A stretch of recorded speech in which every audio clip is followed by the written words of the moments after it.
Alors bonjour, bonjour. On est pour l'instant quelques-uns à se connecter, enfin à être connectés.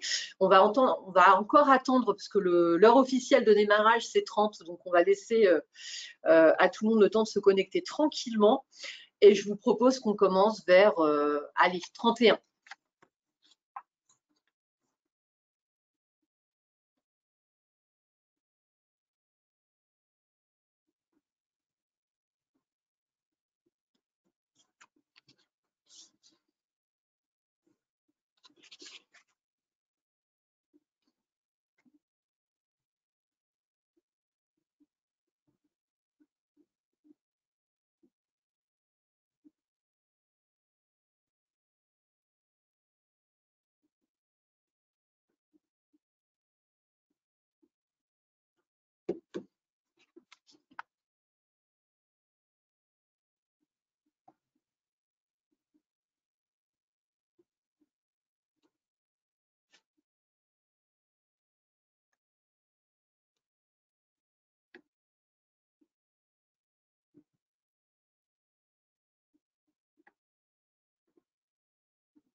Allez, il est 31, je vous propose de commencer tranquillement.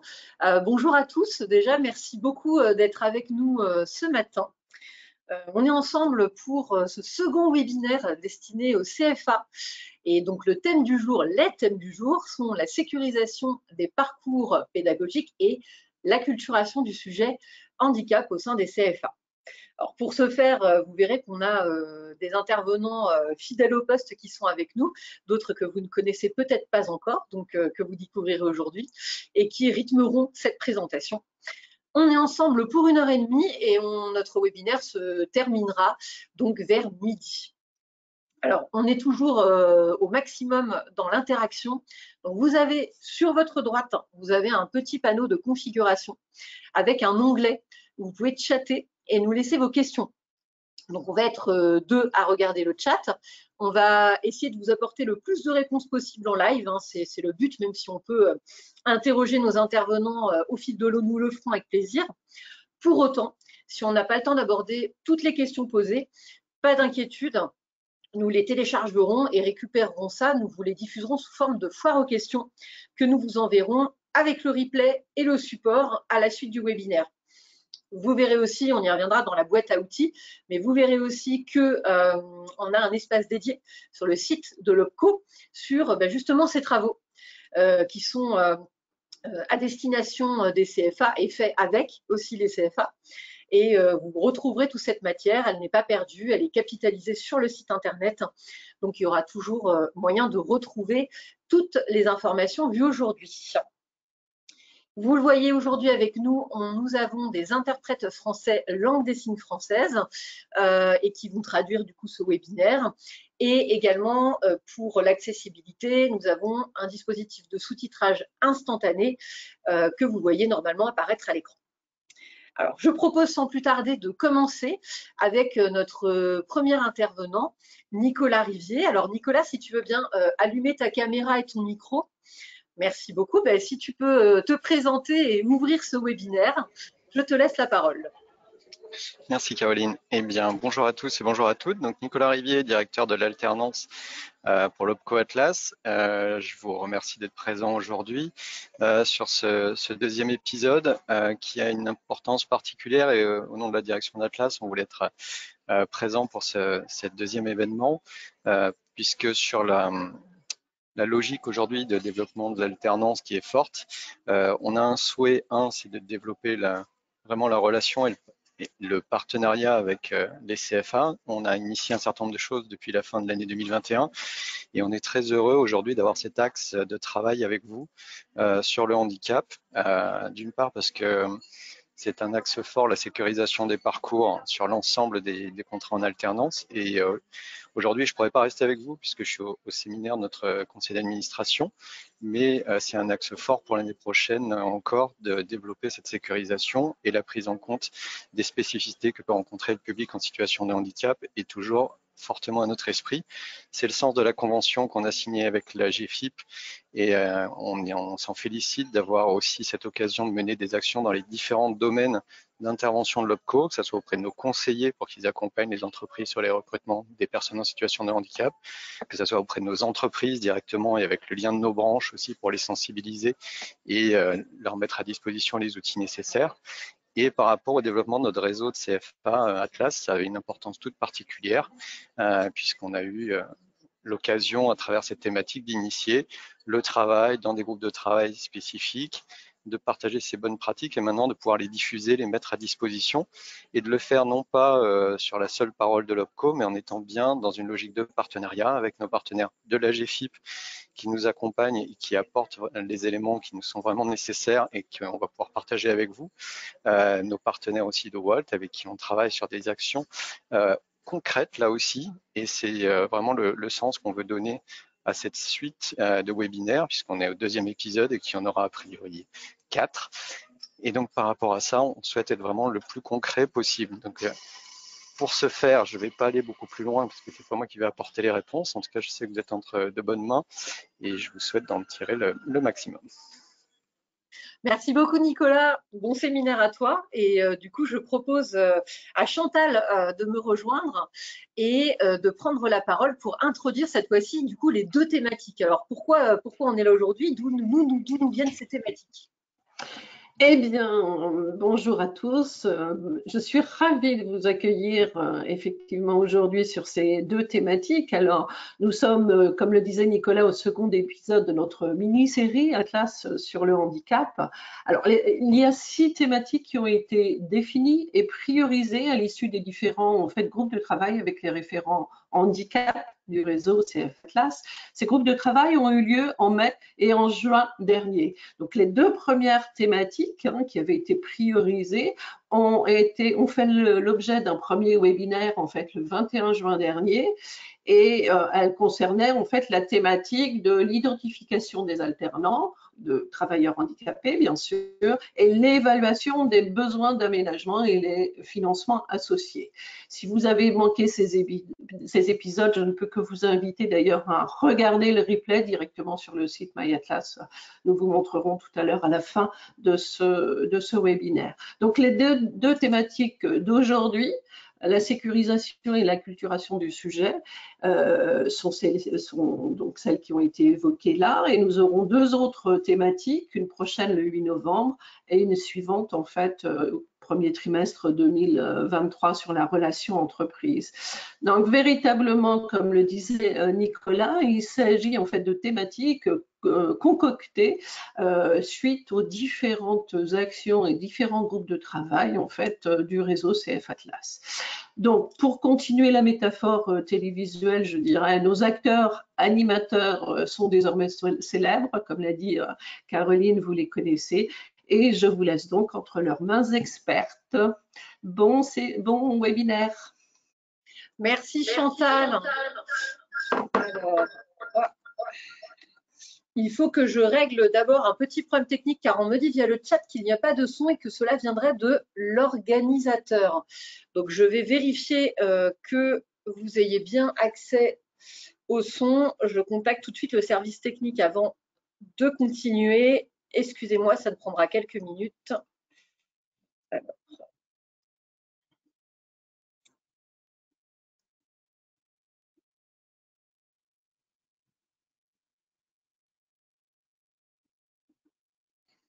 Alors, est-ce que... D'accord. Alors, Monsieur Grave, je vois que vous dites merci beaucoup. Est-ce que ça veut dire que vous nous entendez maintenant? Juste pour être sûr que tout le monde nous entend bien. Est-ce que Monsieur Grave peut me dire s'il nous entend?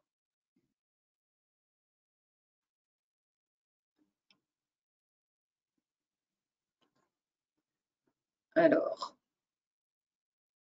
Ah, Madame, pardon. J'avais que votre nom de famille. Ok, apparemment, il y a des personnes qui me confirment que le son fonctionne. Désolée, Madame Grave. Eh bien, écoutez, j'ai informé quand même le service technique qu'il y a un problème de son vous concernant. J'espère que ça va se résoudre. Essayez de rester avec nous en attendant et en consultant les sous-titres. On va faire le maximum pour résoudre ce problème technique. Alors, je vous propose que nous continuions dans notre webinaire. Donc, merci à Nicolas et Chantal pour cette introduction et cette recontextualisation. Et rentrons maintenant dans le vif du sujet avec la sécurisation des parcours pédagogiques. Alors, à la lumière justement des groupes de travail et du premier webinaire, il y a vraiment des temps forts qui ont bien accroché et qui ont bien fonctionné en termes de partage d'informations. C'est le témoignage de vos pairs. Donc, on a réitéré l'expérience cette fois-ci et nous allons commencer en rentrant dans le vif du sujet grâce à un CFA qui a accepté aujourd'hui de témoigner. Je vais donc demander à Monsieur Pubert de nous rejoindre. S'il veut bien allumer sa caméra et son micro, on va commencer avec son intervention. Bonjour Monsieur Pubert, est-ce que vous voulez bien vous présenter déjà, s'il vous plaît?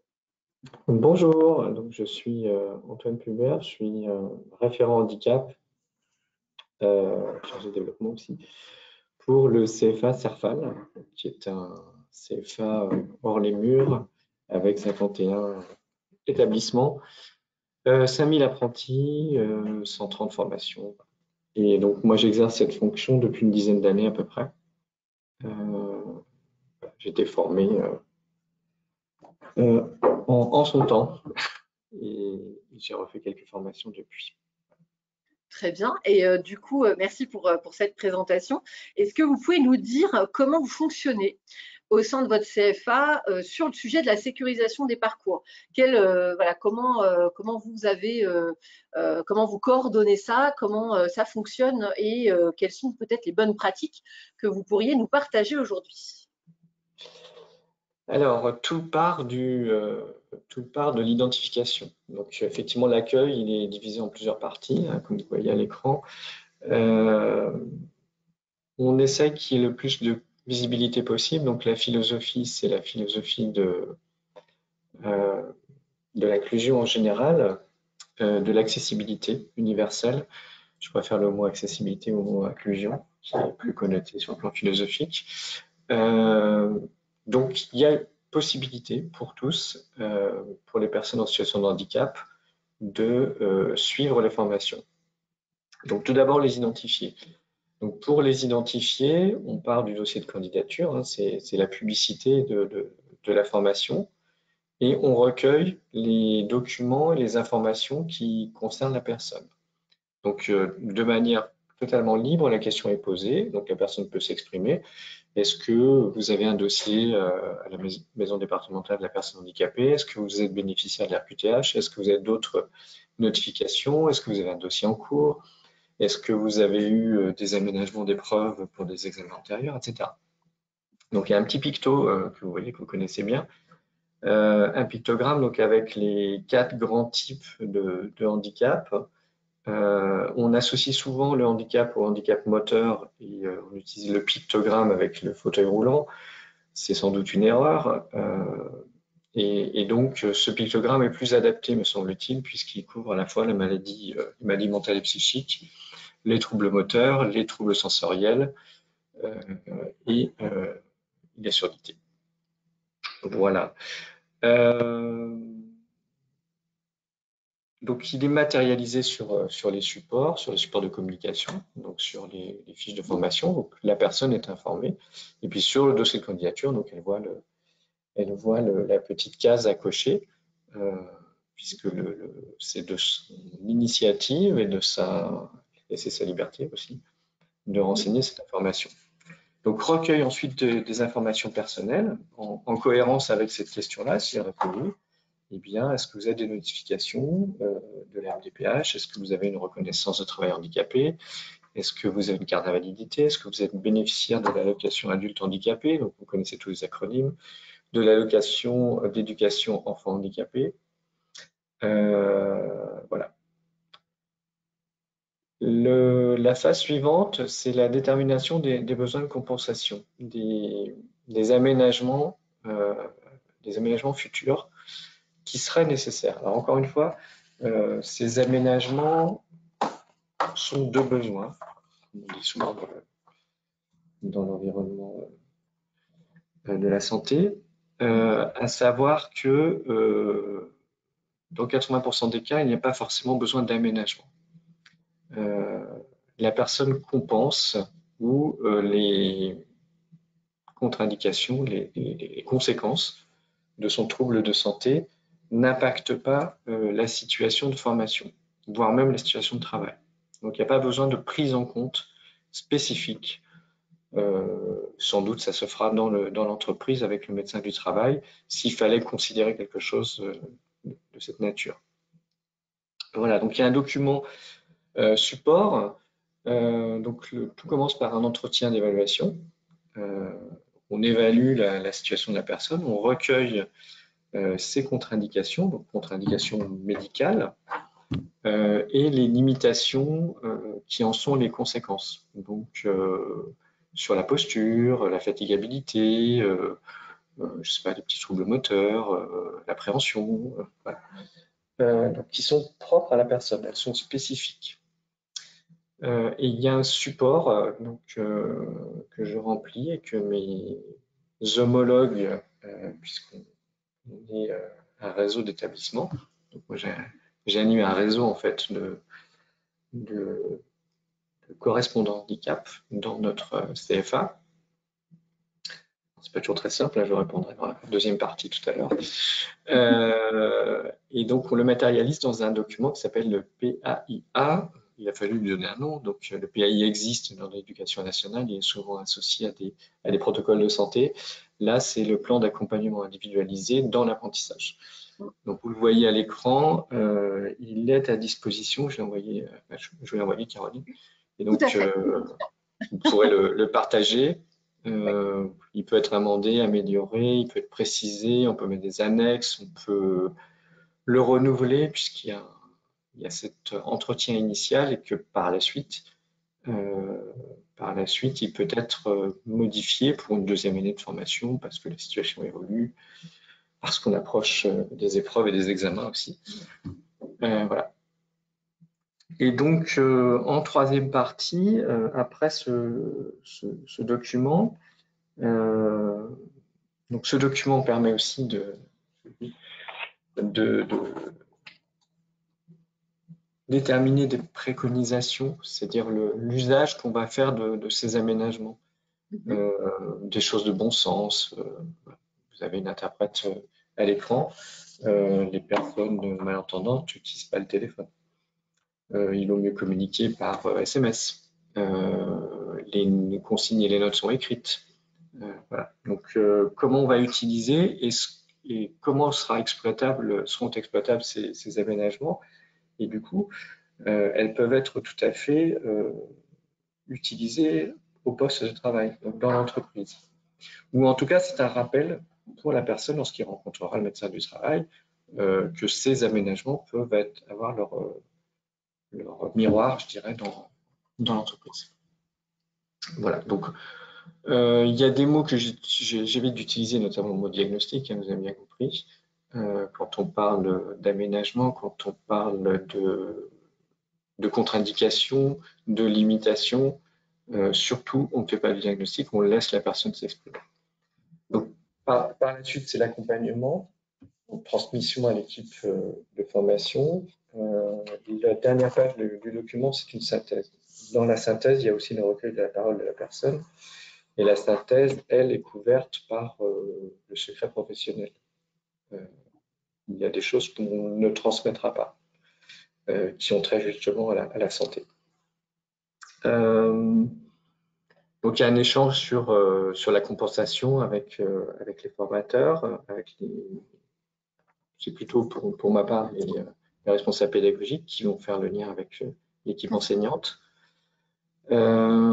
Si besoin, donc on révise le plan initial d'aménagement, le PAI.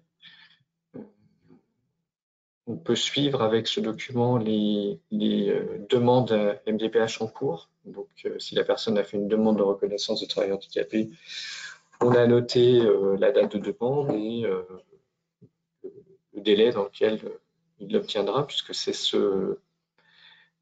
cette notification qui qui va impacter ensuite le contrat, puisqu'on peut renseigner ensuite le contrat comme celui d'un travailleur handicapé.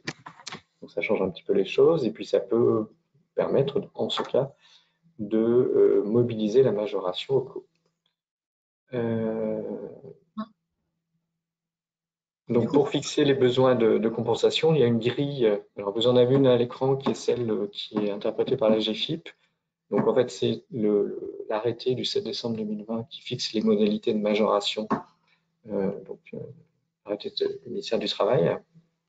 Vous avez le lien là. Donc la grille sert aussi à objectiver l'accompagnement. C'est-à-dire qu'elle fixe un cadre et de ce cadre, donc, les aménagements mis en place prendront tout leur sens. Par exemple, les accompagnements pédagogiques sont convertis en heures, donc en heures, en unités de temps pour une personne, ce qui permet de chiffrer justement l'accompagnement. Voilà, donc on vient l'utiliser par exemple pour une personne qui a présenté un TSA, et donc avec une aide humaine, et on a programmé le nombre d'heures ce mois d'octobre jusqu'au mois d'avril l'année prochaine, en prévision des épreuves à venir de mai et de juin 2023. Voilà ce que je pouvais vous dire. Effectivement, donc comme il vient d'être dit, le document, le PAIA, m'a été transmis par Monsieur Pubert. On pourra vous le partager, hein, ça fait partie des documents qu'on pourra mettre à disposition, ainsi que le support. Donc finalement, ce qu'on retient là, c'est que ce document qui synthétise justement les besoins de la personne, donc hormis les données de santé qui sont confidentielles, c'est un document finalement qui vous sert aussi de fiche navette que vous transmettez aux formateurs, et ça permet aussi l'échange, et ça permet aux formateurs du coup de s'adapter in situ dans la situation de formation pour mettre en place ce qui doit être mis en place côté support, accompagnement. Est-ce qu'il vous arrive aussi de mobiliser peut-être des acteurs, différents acteurs, quand il y a besoin d'être accompagné sur la sécurisation, ou est-ce que pour l'instant, du coup, votre process fonctionne très très bien, et que vous avez jusqu'alors pas eu besoin d'appeler quiconque à la rescousse, on va dire, pour consolider votre processus? Alors je confirme qu'il y a des acteurs externes et qu'on ne peut pas tout faire. On peut notamment, par l'intermédiaire de la GFIP, sur prescription, mobiliser des prestations d'appui spécifiques, les PASS. Et dans les PASS, il peut y avoir, par exemple, des sensibilisations particulières qui peuvent intervenir pendant pour soit le groupe, soit les enseignants, pour les préparer à l'inclusion de l'apprenti en situation de handicap. Alors, par exemple, si la prestation, si besoin d'un interprète, pour prendre le cas d'aujourd'hui, effectivement, l'interprète est aussi compétent pour sensibiliser au contexte de la formation, donc à la fois le groupe et l'enseignant qui interviendra. Donc oui, il y a des acteurs externes. Il ne faut pas hésiter à s'appuyer sur ces acteurs. Ça fera peut-être la transition avec tout à l'heure. Moi, j'ai suivi des sensibilisations, j'ai organisé aussi des sensibilisations. J'en fais une bientôt à venir pour préparer un petit peu l'accueil des personnes en situation de handicap dans les différents établissements. Donc le problème se pose à chaque fois, et il est différent aussi à chaque fois, puisqu'il faut adapter en fonction de la situation de la personne. Donc il y a une individualisation, même si on peut considérer que certains aménagements sont standards, l'augmentation de la taille des caractères par exemple, la majoration de temps, la reformulation des consignes, ou la lecture des consignes à l'examen par un lecteur, un secrétaire lecteur. Exact. Très bien. Très bien, très bien. Donc, document central, hein, qui permet de faire passer les informations dans l'équipe. Merci beaucoup, Monsieur Pubert. Si jamais, alors, On a eu un retour comme quoi votre film est très intéressant. Donc, je pense que certains ont hâte de la voir. Comme je vous le disais, elle sera mise à disposition. Eh bien, écoutez, Monsieur Pubert, on vous retrouve un petit peu plus tard sur le sujet de l'acculturation du sujet handicap. Merci beaucoup pour votre premier témoignage. Et accueillons maintenant pour la GFIP. À tout à l'heure, merci beaucoup. Accueillons maintenant pour la GFIP, donc Sandrine Roy. Si, du coup, bonjour Sandrine. Et ben, du coup, avant de rentrer dans le vif du sujet, je te laisse te représenter aux personnes qui nous regardent. Je te laisse te présenter, vas-y. Merci de ton accueil, Caroline. Bah, écoutez, moi je suis Sandrine Roy, je travaille à la GFIP depuis quelques années, je dirais pas combien, mais beaucoup. Et depuis l'année dernière, je suis en charge de la coordination avec ma collègue Pascale Borgi, la coordination de la ressource handicap formation. Voilà, des équipes qui sont présentes sur l'ensemble du territoire et qui sont justement, leur mission est d'accompagner les référents handicap d'organismes de formation et de CFA. J'y reviendrai tout à l'heure. Très bien, merci beaucoup Sandrine. Du coup, en complément de ce que Monsieur Pubert vient de nous partager, est-ce que du coup tu peux nous dire comment du coup la GFIP peut accompagner les CFA sur ce sujet vraiment très important pour garantir la sécurité du contrat, sur la sécurisation des parcours? Alors peut-être juste en quelques secondes, juste redire en fait ce qu'est la GFIP déjà. Donc la GFIP, c'est un organisme, une association loi 1901. On est un fonds pour l'insertion professionnelle des personnes handicapées, côté secteur privé. On ne collecte plus les contributions des entreprises, maintenant c'est l'URSSAF, mais on propose toujours, on met à disposition en fait un programme avec différents axes prioritaires chaque année qui répondent finalement à une stratégie pluriannuelle. Et depuis 3-4 ans, voilà, on a mis vraiment l'accent sur l'accompagnement des organismes de formation. Et puis derrière, il y a eu la loi, il y a eu la réforme, etc. Donc voilà, ça s'est vraiment inscrit, ça a vraiment répondu. On était un peu en anticipation, mais ça répond aujourd'hui à ce besoin. Voilà, alors vous verrez, je vous ai mis les liens pour que vous puissiez justement peut-être en savoir un petit peu plus sur notre organisation. Alors, je voulais revenir avant de parler de la sécurisation des parcours, qui évidemment est un sujet important. Je voulais redonner quelques éléments de contexte qui nous sont vraiment importants avec Pascal quand on intervient. C'est redonner un peu voilà, l'environnement, la genèse un peu des choses. Monsieur Pubert tout à l'heure parlait de la notion d'accessibilité universelle en disant qu'il préférait aussi cette notion-là à la notion d'inclusion. Je partage, mais voilà, on fait avec toutes ces notions. Et du coup, ce qui me semble important, c'était finalement, nous, on dit toujours qu'il y a l'accessibilité, la compensation, c'est les deux pieds en fait. Les deux pieds, notamment dans les organismes de formation, pour aller vers plus de formation inclusive. Et sur le sujet de l'accessibilité, ben, finalement, c'est un devoir de société qui a été imposé par la loi, voilà, et ça comprend du coup un ensemble de moyens qui vont être développés pour permettre un meilleur accès des personnes handicapées aux services et aux lieux, aux activités. Et donc tout à l'heure, M. Pubert parlait d'accessibilité universelle. En fait, c'est justement cela qu'il y a derrière, c'est qu'en fait, ce devoir de société, l'accessibilité, c'est finalement ce qui doit pouvoir être utilisé par tous, pour tous en fait. Voilà. Et ça nécessite d'avoir une réflexion en amont, mais une réflexion globale, justement sur le champ de la formation. Et donc en formation, c'est finalement tout ce que le centre de formation doit pouvoir anticiper pour faciliter à la fois l'accueil, l'intégration, la sécurisation du parcours de la personne handicapée. Et cette obligation s'étend jusqu'à la conception des formations, l'accessibilité pédagogique notamment, et ça va jusqu'aux certifications. Voilà. Peut-être que certains acteurs tout à l'heure témoignant pourront dire quelque chose sur le sujet. Et sur la compensation, bah, finalement, c'est un droit qui est inscrit dans la loi, et notamment la loi de 2005, qui vise à rétablir un égal accès au droit à la formation au bénéfice des personnes handicapées, à l'instar de tout citoyen. Voilà. Alors c'est vrai qu'en formation, la démarche, elle est vraiment, elle est focusée sur la personne handicapée, comme l'a très bien expliqué tout à l'heure M. Pubert.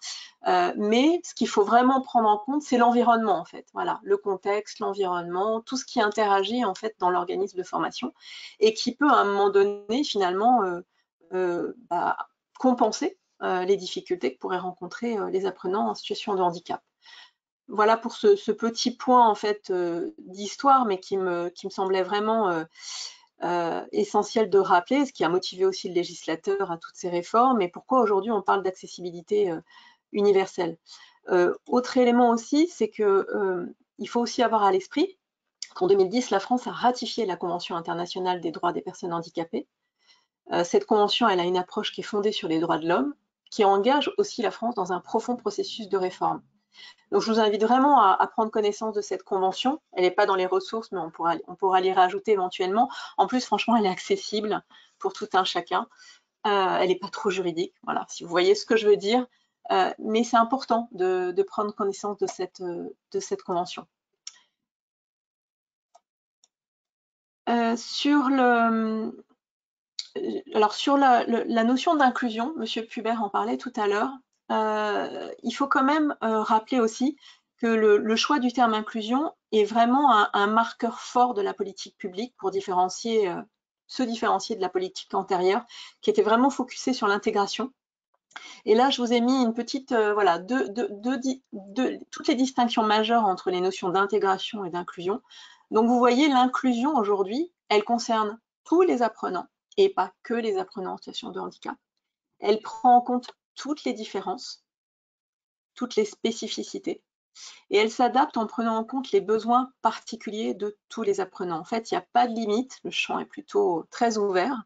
Alors, c'est évident qu'aujourd'hui, la priorité est peut-être celle des personnes en situation de handicap, mais ce qu'il faut aussi avoir à l'esprit, c'est qu'en fait, toutes les compensations, toutes les mesures appropriées qui peuvent être mises en place pour une personne en situation de handicap dans un collectif, finalement, ça sert à tout le collectif, toutes les autres personnes qui sont dans le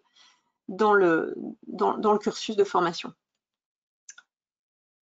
Voilà, je tenais vraiment à refaire ce point d'actualité sur ces notions-là, parce que pour nous, à la fois c'est un marqueur important, et pour montrer ici que les choses ont vraiment beaucoup évolué ces dernières années, notamment avec la Convention internationale des droits des personnes handicapées.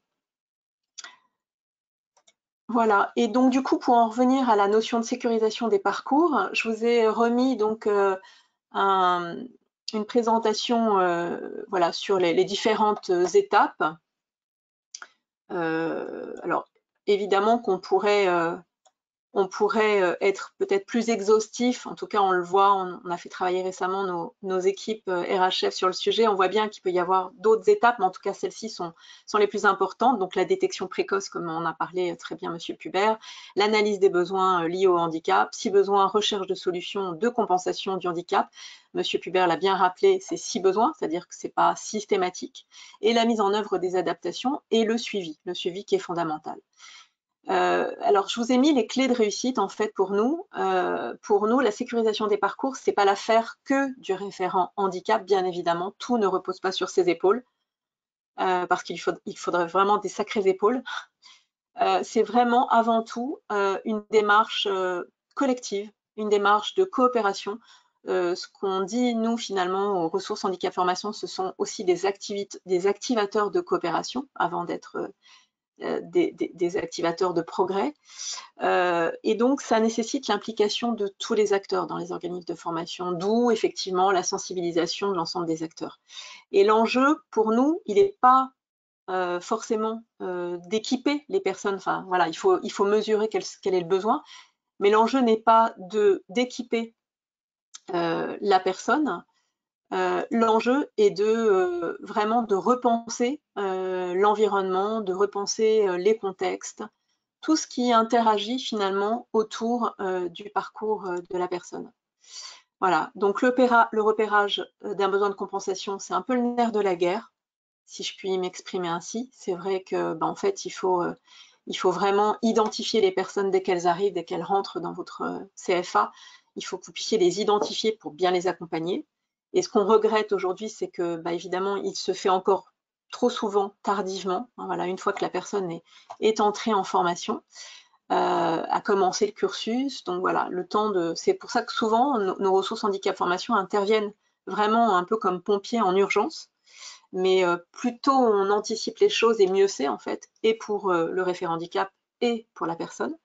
Voilà, et le raccourci est souvent en fait de penser solution de compensation pour la personne, alors que voilà, l'enjeu est vraiment de repenser les contextes au regard des enjeux et des obligations. Des enjeux et des obligations des organismes de formation aussi. Voilà. Et sur la dernière slide que je vous propose, sur la recherche de solutions de compensation de handicap, en fait, ce qu'on dit, c'est que c'est une rencontre d'expertise complémentaire. Voilà, Monsieur Pubert a parlé tout à l'heure des prestataires d'appui spécifiques, voilà, ce qu'on a mis dans le logo, le partenaire spécialisé handicap. Hein. Évidemment, vous avez la ressource handicap formation, mais au premier rang, donc, vous avez le référent handicap du centre de formation ou du CFA, vous avez le référent de l'action de formation ou le maître d'apprentissage, vous avez le référent parcours de la personne handicapée, donc ça peut être le référent Cap Emploi, Pôle Emploi, mission locale ou autre. Vous avez évidemment la personne handicapée, et tout cela doit concourir, comme je disais tout à l'heure, à une démarche de collectif, de co-construction. En fait, c'est ensemble, et c'est un peu ce qu'invitent les ressources handicap formation. En fait, on n'est pas dans le faire, on est dans le faire-faire, on est vraiment dans la méthodologie d'accompagnement des organismes de formation et des CFA. En fait, on vous donne vraiment la méthodologie pour ne pas rester seul, isolé, pardon, dans vos fonctions et dans vos missions, mais réfléchir à comment vous entourer de tous les acteurs en présence dans l'organisme de formation et en externe qui peuvent vous accompagner. En fait, c'est comment on fait pour acter le rôle de chacun. On a parlé tout à l'heure du plan d'adaptation formalisé. C'est important que chaque partie prenante participe, sache voilà, ce qu'on attend d'elle, comment elle peut interagir. Autre question aussi qui nous semble vraiment fondamentale, c'est aussi comment on réajuste ce plan d'adaptation formalisé, comment on le suit. C'est pour ça que je vous disais que la notion de suivi dans la sécurisation de parcours, elle est fondamentale, parce qu'il peut y avoir voilà, des évolutions pour la personne, des besoins complémentaires, des difficultés particulières, comment on ajuste, comment on formalise aussi le partenariat autour du parcours pour réajuster en permanence. En fait, c'est vraiment c'est une démarche itérative, apprenante, vertueuse. Alors, je sais que c'est compliqué, mais on est là aussi voilà, pour vous accompagner. Voilà. Et le référent handicap doit vraiment systématiquement se demander comment je structure, comment j'implique, comment on partage tous ensemble, voilà, comment on organise des points réguliers. Alors, ce n'est pas tous les mois, hein, ça peut être tous les 3 mois, tous les 6 mois. Comment on pose des temps réguliers dans l'année. Et le référent handicap voilà, est un peu le garant de la méthode en fait. Et les ressources handicap formation sont là justement pour les accompagner, les acculturer sur ce sujet, les faire monter en progression de manière à les autonomiser sur le sujet. Voilà ce que je peux dire dans un premier temps sur la notion de sécurisation de parcours, en espérant que voilà, ça vous a apporté quelques clés de lecture supplémentaires. Merci Sandrine. Effectivement, il y avait cette question, elle est revenue pendant les groupes de travail de quels sont les acteurs qui peuvent m'aider, prendre le relais, m'appuyer. Donc là, on l'a bien vu, hein, on parle bien d'un tissu d'acteurs puisqu'on a vu que Cap Emploi, si je reviens là sur la slide précédente, on voit bien que Cap Emploi, il peut intervenir sur les phases d'analyse, par exemple, de recherche de solutions. On voit que l'AGFIP via la RHF peut aussi venir en soutien sur ces phases et tout le long du process. Et donc, comme vous le disiez, sur ces clés de réussite où on est amené à se poser des questions régulièrement, et bien quand le référent handicap s'en pose et qu'il a besoin d'accompagner sa démarche, il peut être appuyé par la ressource handicap formation sur le sujet. Il y a, donc vous le disiez, des sessions d'accompagnement, de professionnalisation. Et puis, donc, il y a aussi toute cette communication avec ce tissu d'acteurs. On y reviendra hein, sur le sujet de l'acculturation, justement, du sujet handicap, qui est fondamental, puisqu'on verra qu'il n'y a pas de sécurisation de parcours sans acculturation. C'est pour ça qu'on a lié nos deux thèmes aujourd'hui ensemble. Et sans plus tarder, on va voir aussi quelles sont les possibilités, puisqu'on a parlé de formation. On a entendu qu'il y avait des sessions de professionnalisation grâce à la ressource handicap formation de la GFIP. Et en complément, il y a aussi d'autres possibilités. Et pour ce faire, je vais déjà accueillir avec moi maintenant Olivier Gauvin qui peut allumer sa caméra. Bonjour Olivier, bienvenue. Bonjour. C'est un rentrer dans le vif du sujet, tu peux du coup te présenter pour les personnes qui éventuellement ne te connaîtraient pas. Bon, ben, il y a plus qu'éventuellement. Donc moi, je suis Olivier Gauvin, je suis le délégué général de l'association WALT, une association qui existe depuis 2019, mais un projet qui est né en 2018, qui est parti de 6 acteurs de l'alternance, d'aider les jeunes à mieux connaître les métiers, à s'orienter et surtout à promouvoir l'alternance. Et c'est ce que fait l'association depuis 2019, et on développe des outils ou des actions de communication, de promotion qui visent uniquement déjà les jeunes de 16 à 30 ans avec une plateforme que certains connaissent qui s'appelle Walt Community. Et aujourd'hui, on a un peu plus de 70 adhérents qui regroupent des CFA, tout type de CFA, des CFA historiques, des CFA les murs, des nouveaux entrants, des CFA d'entreprise, mais on a aussi dans nos adhérents des entreprises et puis des OPCO avec qui on travaille, dont l'OPCO Atlas et l'OPCO Commerce. L'idée est vraiment d'être tourné vers ces publics, leurs parents, pour leur permettre en fait de choisir leur orientation. Et pour aller dans le sujet d'aujourd'hui, par rapport à l'inclusion, on développe aussi des actions, des services ou des choses qui vont du mentorat à des dispositifs aussi pour permettre au CFA de devenir structure de mentorat. Il y a aussi des actions pour les savoirs fondamentaux. L'idée, en fait, étant vraiment de pouvoir éviter les taux de rupture. Vous savez tous, aujourd'hui, 732 000 jeunes rentrent en apprentissage. On estime que le taux de rupture est d'environ 25%. Alors, quand on dit ça, ça veut dire qu'il y a 180 000 jeunes, si je ne me trompe pas, qui vont arrêter leur parcours. Et donc, c'est aussi un des enjeux. Donc, 1, l'attractivité des métiers, 2, sécuriser les parcours et d'outiller les CFA ou les structures pour travailler sur ces sujets. Et dans la dernière chose qu'on a faite, on essaye aussi d'objectiver ou de donner des clés de repère par rapport à l'alternance. Et c'est pour ça qu'on a aussi créé un observatoire de l'alternance avec la Fondation Adéco et Quintet de Conseil qui a sorti plusieurs études, et notamment une sur orienter vers l'alternance, que vous pouvez tout retrouver sur le site WaltAsso, waltreunionasso.fr. Et puis, pour les CFA qui veulent aussi mieux connaître et mettre en avant leur structure, on a un site dédié aux jeunes qui s'appelle le Walt Community et qui a toute une communication. Et puis, on est aussi les coupables de ça, les guides du routard. Voilà. Et par rapport à notre sujet d'aujourd'hui, le projet est né il y a quelques temps de dire, vous savez que 732 000 jeunes rentrent en apprentissage et en fait, on estime qu'il y a entre 1,5% et 2% des apprentis qui sont en situation de handicap. Nous, on est convaincus qu'ils sont déjà dans les CFA, mais on s'est dit aussi peut-être qu'en amont, certains pouvaient se censurer par rapport à leur choix d'orientation. Et donc, le projet All Inclusive part de la promotion des métiers, donner des exemples à ces jeunes, pour se dire ne te limite pas dans ton choix d'orientation par rapport à ton handicap, mais choisis ton métier. Alors, le plus simple, c'est, je le pense souvent, c'est on peut être en mobilité réduite, en fauteuil roulant par exemple, et être chauffeur poids lourd. Mais l'autre jour, on a eu aussi un témoignage d'une jeune fille, pour casser un peu les codes, qui est autiste et qui travaille dans le commerce. Donc, elle a fait le choix de travailler dans le commerce en ayant ce handicap. Et donc, on va travailler dans un premier temps sur les vidéos, sur les témoignages de ces jeunes qu'on va publier sur nos réseaux sociaux. Et donc, on recherche aussi plein de témoignages pour les faire parler eux, pour parler à ces jeunes qui s'orienteraient, mais aussi à leurs parents. Je rappelle que les parents sont les premiers acteurs de l'orientation. Et puis après, il y a un deuxième plan, mais sur lequel Elsa interviendra beaucoup plus longuement, qui est tout ce qui est accompagnement des référents handicap et des équipes pédagogiques, parce qu'on parle beaucoup de handicap visible, mais il y a quand même beaucoup de handicap cognitif. Et c'est pas eux qui vont s'adapter à la pédagogie, donc c'est comment les responsables pédagogiques, les formateurs peuvent repenser leurs actions de formation pour que ces jeunes puissent ne pas être en rupture et pouvoir suivre les actions de formation. Et puis la troisième point de All Inclusive, avant de donner la parole à Elsa, donc vous voyez, je fais beaucoup de teasing, c'est comment on va aussi mettre en avant ces CFA, ces acteurs qui se sont engagés en leur donnant des outils de communication et de promotion pour parler aux jeunes, pour parler aux parents, mais aussi pour parler aux entreprises. Je répète souvent que les entreprises sont aussi en recherche de partenaires. Et donc, c'est vraiment comment on arrive à créer toute une communauté et un cercle vertueux pour parler du jeune en termes de sourcing jusqu'à l'entreprise qui va aussi recruter.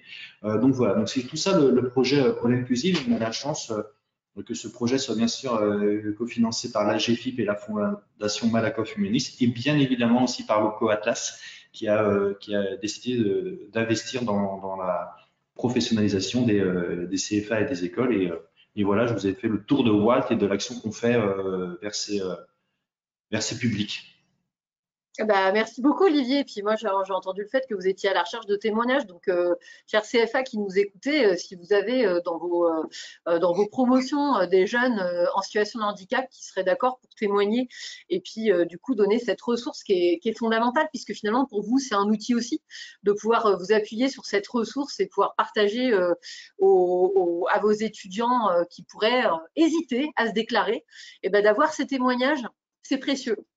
C'est l'objectif. WALT a d'abord été créé pour les jeunes, à destination des jeunes. C'est pour ça que la ligne éditoriale, le ton qu'on utilise, même quand on présente les métiers, les filières, c'est d'abord ça. On va utiliser beaucoup de témoignages dans des podcasts, dans des vidéos. Et dans les vidéos, on va faire parler un apprenti ou quelqu'un qui est dans cette cible-là à un autre apprenti parce qu'on fait du pair à pair. Moi, si je dis un truc, c'est ce que j'ai souvent, quand j'explique quelque chose, même mes nièces ne m'écoutent plus. Donc, en fait, j'ai abandonné l'idée que l'on m'écoute quand on a cet âge. Donc, l'idée, c'est vraiment de pouvoir donner de la visibilité à ça, que c'est des jeunes parlent à des jeunes.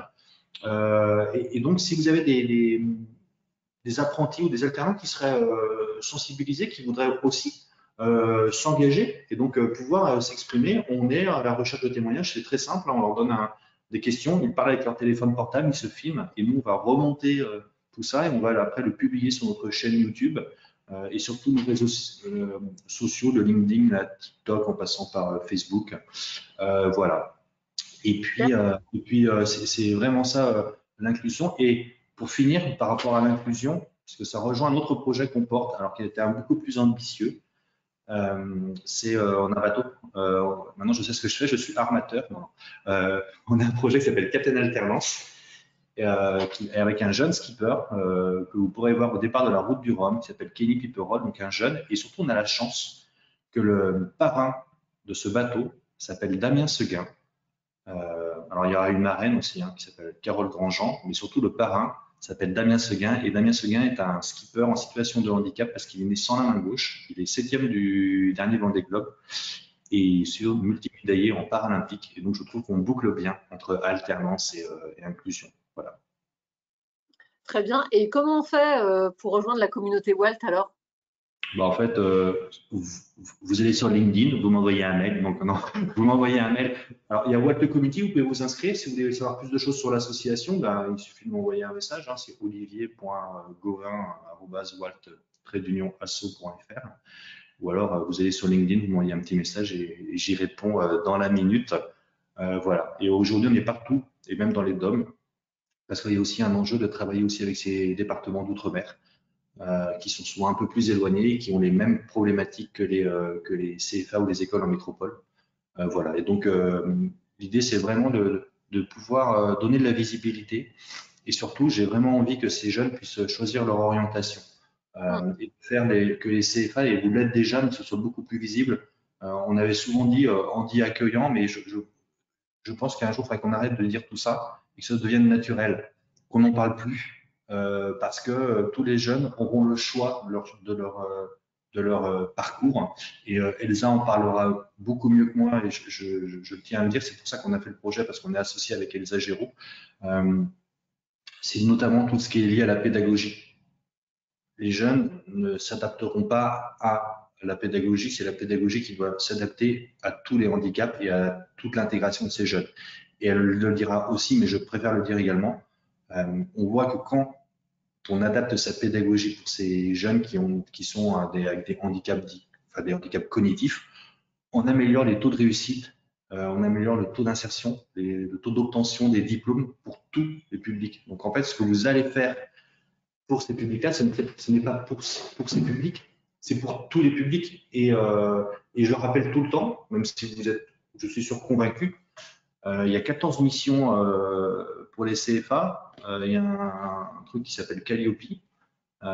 Et dans tous, on parle du handicap. On parle de la meilleure intégration des jeunes en situation de handicap dans l'apprentissage. Et donc, je pense que c'est un enjeu pour tout le monde, et c'est aujourd'hui, au-delà de l'enjeu du CFA, c'est un enjeu sociétal pour que la société soit beaucoup plus inclusive. Et pourquoi on avait fait, et j'arrête parce que je peux parler pendant 3 heures, pourquoi on a fait aussi ce projet? Parce qu'on s'était rendu compte qu'en fait, les personnes en situation de handicap sont souvent à un niveau d'études un peu inférieur, des diplômes un peu inférieurs, tout simplement parce que peut-être qu'ils n'ont pas pu suivre la formation, et que de fait, le taux d'accès à l'emploi est souvent est aussi inférieur à des personnes qui ne seraient pas en situation de handicap. Et on pense que l'apprentissage, eh bien, c'est le bon système pour répondre à ces 2 enjeux, niveau d'études et intégration dans l'emploi, parce que je rappelle que l'apprentissage, c'est d'avoir un contrat de travail. Voilà. Ouais, merci beaucoup, Olivier. Très clair, merci. Et du coup, je propose qu'on accueille maintenant Elsa. Elsa, si tu veux bien nous rejoindre et allumer ta caméra et ton micro. Bienvenue, Elsa. Est-ce que tu peux te présenter déjà, s'il te plaît? Merci Caroline. Bonjour à tous. Oui, Elsa Giroux, je suis la fondatrice d'Innovand et je suis la formatrice de All Inclusive, un programme qui effectivement a été conçu avec Walt en résonance avec les problématiques et les besoins des CFA, notamment par rapport au dernier texte législatif. L'idée, c'était de proposer un projet qui soit à la fois intéressant pour des débutants, intéressant aussi pour des experts, qui soient en métropole, qui soient en outre-mer. Et il y avait 2 catégories de cibles en fait pour ce projet. Les formateurs et les responsables pédagogiques, et puis les référents handicap, mais un peu plus loin aussi, pourquoi pas, des fois, les responsables de CCFA, des responsables administratifs, des services achats, pourquoi pas des personnes aussi en charge d'être référent sécurité, c'est arrivé.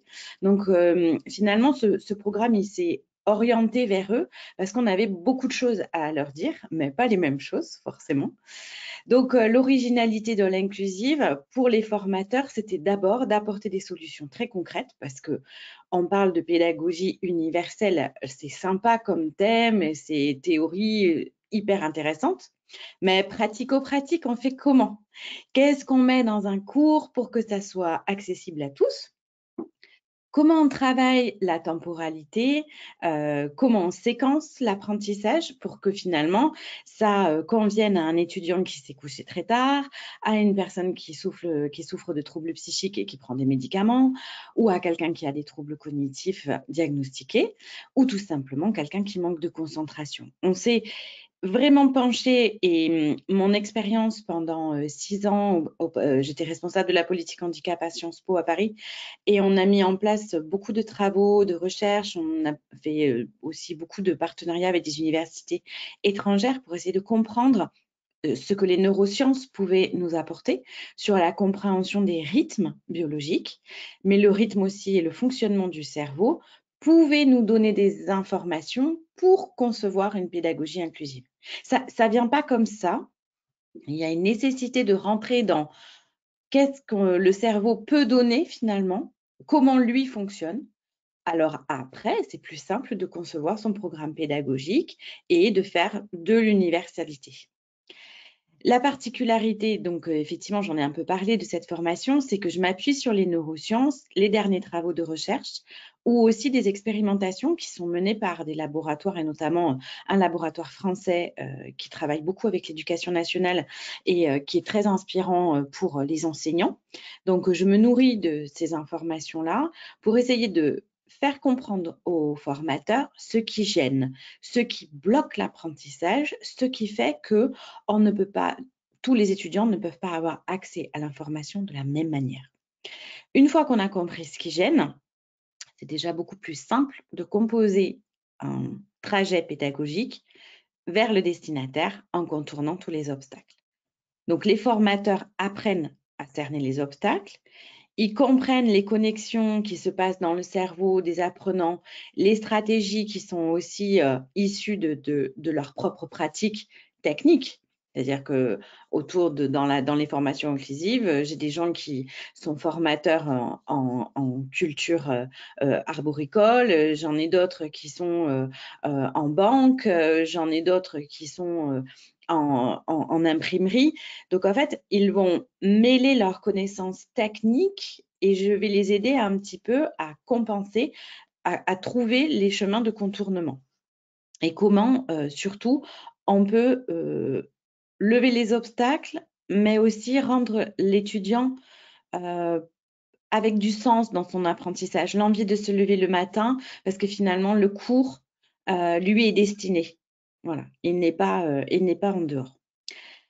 Ensuite, il y a l'autre public, donc c'était les référents handicap ou les responsables de CFA.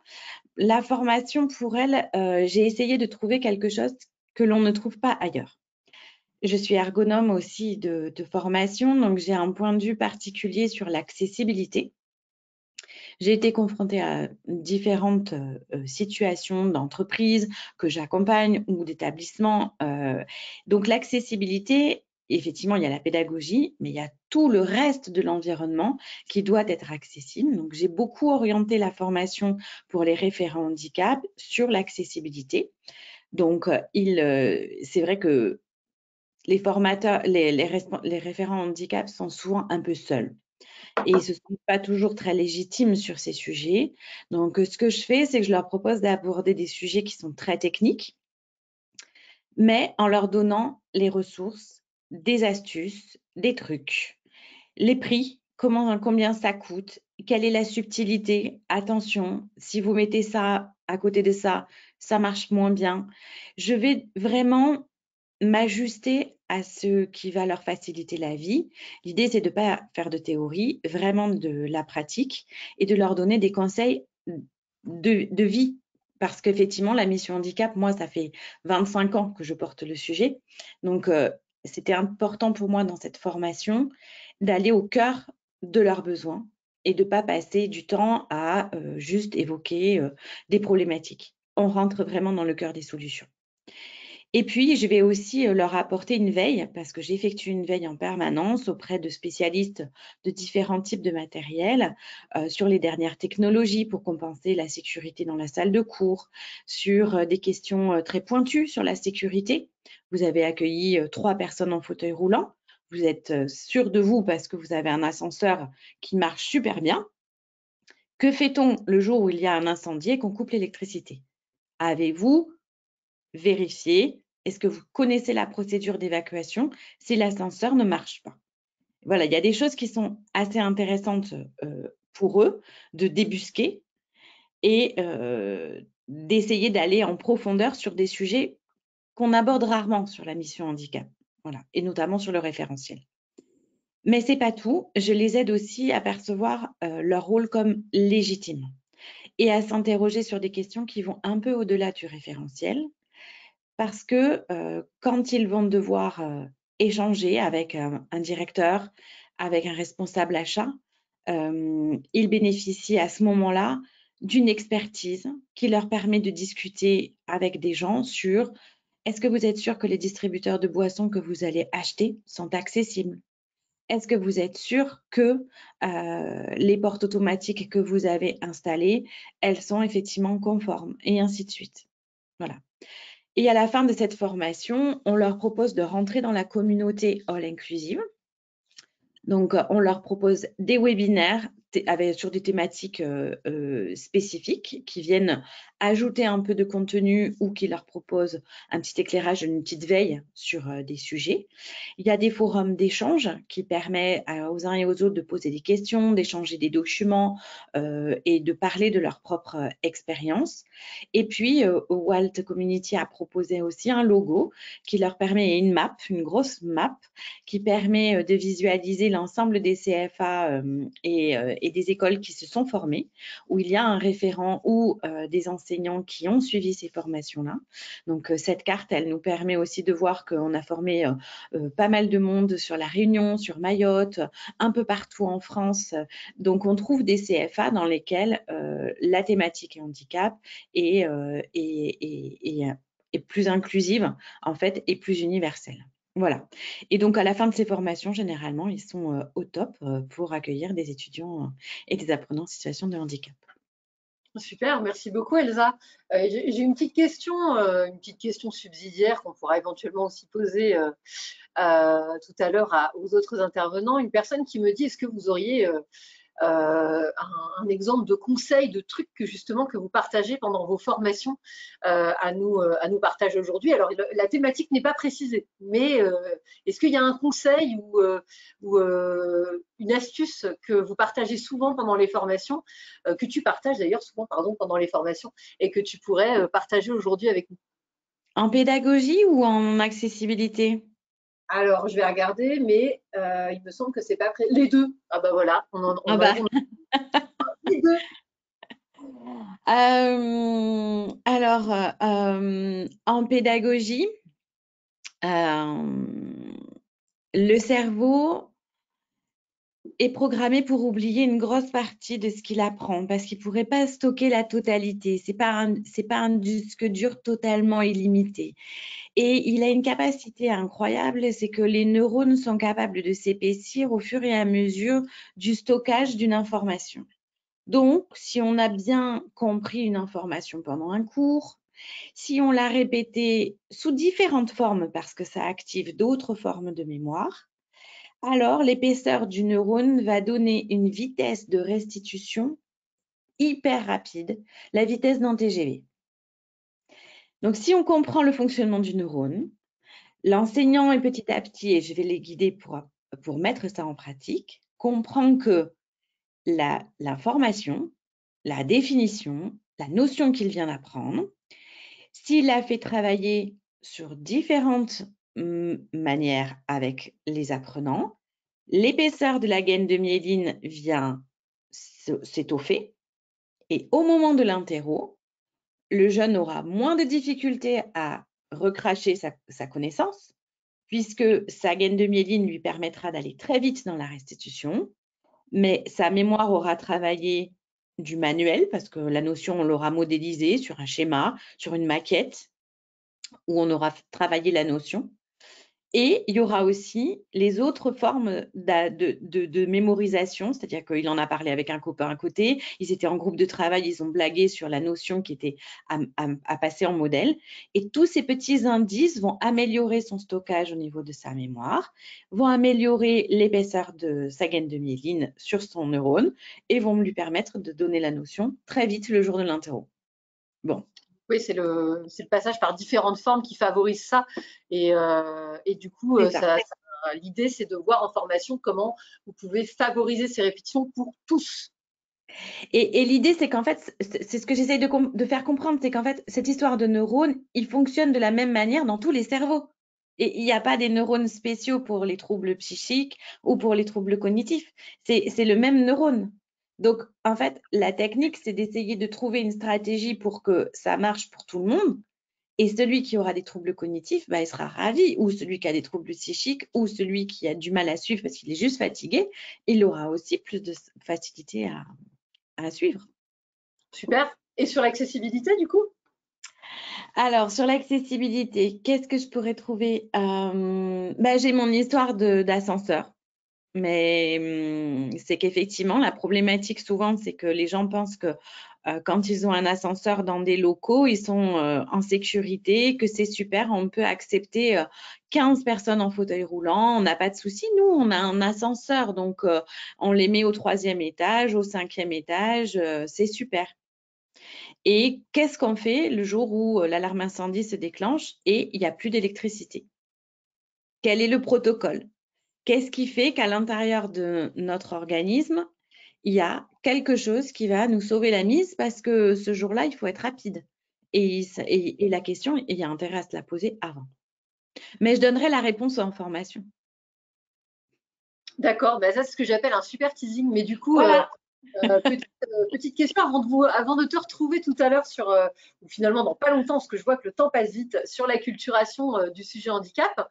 Je vais demander à Chantal de rallumer sa caméra et son micro. À tout à l'heure, Elsa, merci beaucoup.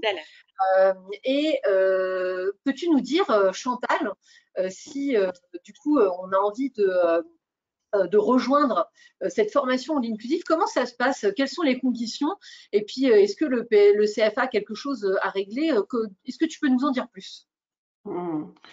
Écoutez, nous avons mis en œuvre ce partenariat depuis avril-mai approximativement. Il suffit simplement pour un CFA qui bien sûr travaille avec l'OPCO Atlas, inévitablement, il faut qu'il y ait déjà des contrats qui soient enregistrés en fait dans notre environnement. Eh bien, il suffit simplement en fait à ce CFA d'identifier les personnes qui pourraient être intéressées, c'est-à-dire ou comme l'a évoqué Elsa tout à l'heure, ou les responsables pédagogiques ou le référent handicap ou toute autre personne dans le CFA qui pourrait intégrer ce parcours formation et de remonter en fait la demande à Olivier qui va être énormément sollicité dans les semaines qui viennent inévitablement. Donc le coût dans ce cas-là pour ce CFA qui travaille avec Atlas est bien sûr pris en charge par l'OPCO Atlas. Alors nous n'avons pas un nombre illimité de places disponibles dans le cadre de ce partenariat, mais ce sera justement l'occasion, le succès de ce partenariat et de votre présence dans cet environnement, eh bien, nous amènera à envisager une collaboration peut-être différente dans les années futures. J'espère avoir répondu à ton interrogation. Mais absolument, merci beaucoup Chantal.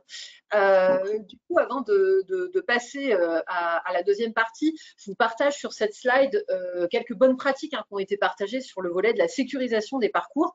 On en a déjà parlé avec Monsieur Pubert en première partie sur la création d'un plan personnalisé de l'apprenant, document qu'on va vous partager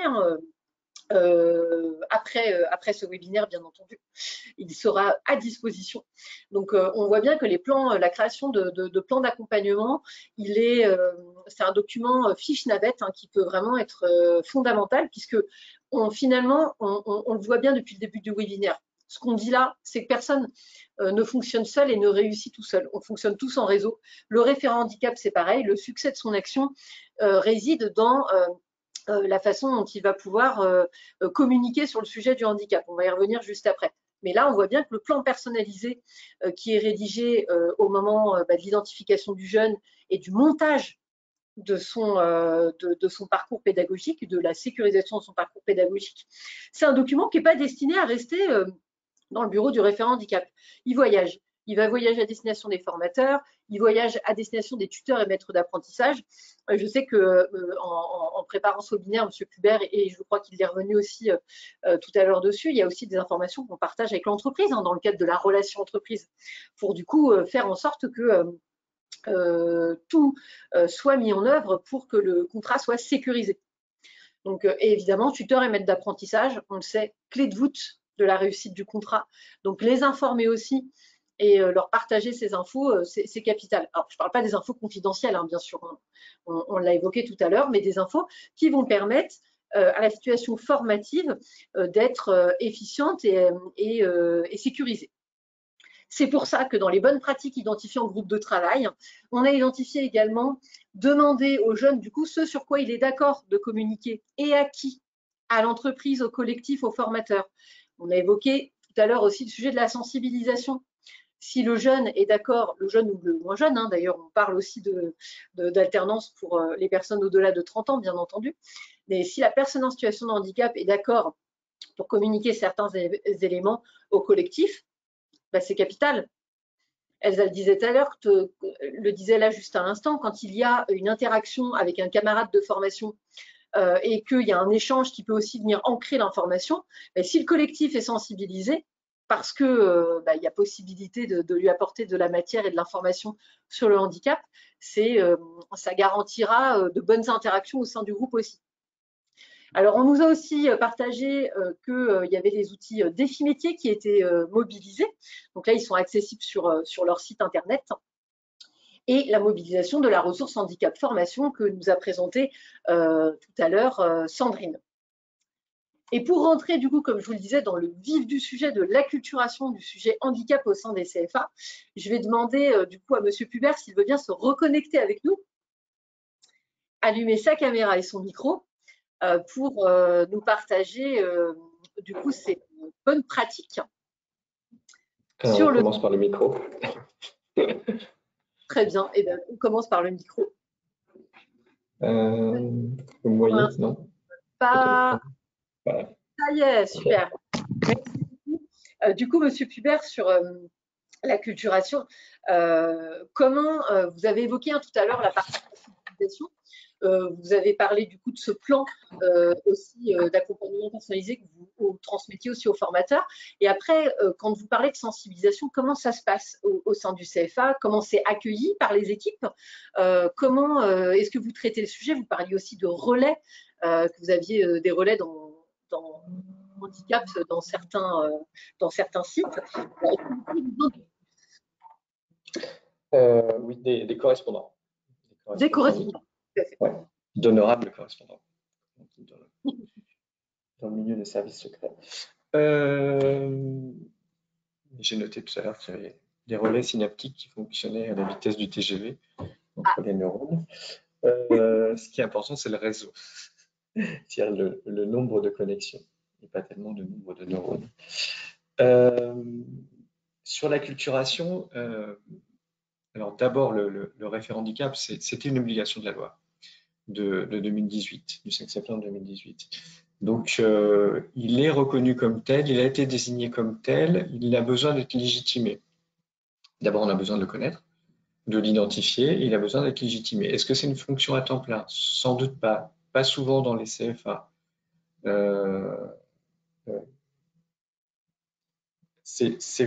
En revanche, c'est très chronophage. Ce besoin-là, il existe. Et c'est pour ça que je parlais d'identification tout à l'heure, pour évidemment mesurer le nombre, mesurer l'accompagnement qui doit être fait, les compensations dont on parlait. Et donc, il ne travaille pas tout seul. Il ne travaille pas tout seul parce qu'effectivement, la charge mentale serait vraiment très, très importante. On reçoit tout type de demande et tout type de besoin. Et on a l'histoire des personnes aussi qui nous est confiée. On travaille dans la formation donc en équipe. Et il est nécessaire de le faire en équipe, d'où ce document aussi qui va servir de document de circulation, le plan d'accompagnement individualisé. Et pour ça, pour ma part, ce que font aussi des professionnels et qui sont des prestations, hein, et vous le retrouvez, on en a déjà parlé, et Walt avec Elsa aussi, c'est de la sensibilisation. C'est-à-dire de former, d'informer sur ce que c'est qu'un handicap, ce qu'on doit considérer, à partir de quel moment on traite différemment, ou à l'inverse, est-ce que c'est quelque chose pour lequel un traitement universel peut être suffisant. Donc sensibilisation, pour moi, pour les correspondants, et puis par j'allais dire pas capillarité, mais plutôt dans la biologie, par capillarité vers les équipes. Donc, correspondants handicap qui sont souvent responsables de formation, donc qui vont travailler avec leur propre équipe enseignante, leurs formateurs. Pour nous, c'est un réseau de 50 établissements, donc chacun a désigné une personne en charge du sujet, qu'elle soit enseignante ou qu'elle ait d'autres fonctions à l'intérieur de l'établissement, et que je vais recevoir, avec lequel on échange. Le problème étant souvent que la question se pose avec le premier. Sur 50, c'est environ 40% qui ont eu au moins un apprenti en situation de handicap. Là, je vais faire un petit sondage justement avant de recevoir les personnes désignées en formation. Tous n'ont pas identifié des personnes en situation de handicap. En même temps, si elles ne sont pas formées, elles auront aussi des difficultés à identifier ces situations. Si elles ne leur sont pas révélées, alors on parle effectivement de la loi tout à l'heure avec Sandrine, la personne est bénéficiaire, elle a des droits. En revanche, c'est à elle d'informer de sa situation pour qu'elle puisse bénéficier des compensations qui lui seraient nécessaires. Et pour nous, c'est peut-être parfois de devancer cette déclaration pour poser la question, est-ce qu'il ne vous serait pas nécessaire d'avoir des compensations qui ont pu être évoqués à un autre moment, au moment d'aménagement d'épreuves, d'examen, à propos d'autres sujets. Donc l'acculturation, elle diffuse, elle devient un maillage, c'est un retour d'expérience avec le nombre et les différents types de prise en charge, de prise en compte de handicap différents du coup, dans une organisation. Alors il y a toujours un point de départ, hein. Pour notre part, notre établissement intégré, parce que je suis arrivé il y a quelques années maintenant, avait déjà un ascenseur à fauteuil. Certains disent monte charge, hein, mais c'est pas très joli. Des écrans avec amplificateur de lumière, imprimante en braille, etc. Donc, qui sont devenus obsolètes et qu'il a fallu remplacer. Les moyens plus souples de l'informatique ayant évolué, on a des choses plus, notamment en taille d'écran, qui permettent de répondre plus facilement, notamment pour les déficiences visuelles. Voilà, donc c'est une lutte de tous les jours, c'est d'être reconnu comme tel, d'être identifié, de pouvoir peser aussi dans la discussion. Ça n'était pas acquis. Pour moi, il y a une dizaine d'années, il a fallu défendre ces sujets pour l'intégrer dans la problématique des formations, dans l'accessibilité tout court. Alors, par exemple, pour l'ascenseur dont parlait Elsa tout à l'heure, si le couloir fait plus de 26 mètres, il y a des sas étanches qui permettent l'attente des pompiers pour l'évacuation. Donc, effectivement, ce n'est pas l'ascenseur. Donc, c'est toutes ces problématiques, j'allais dire les toilettes avec un accès handicap.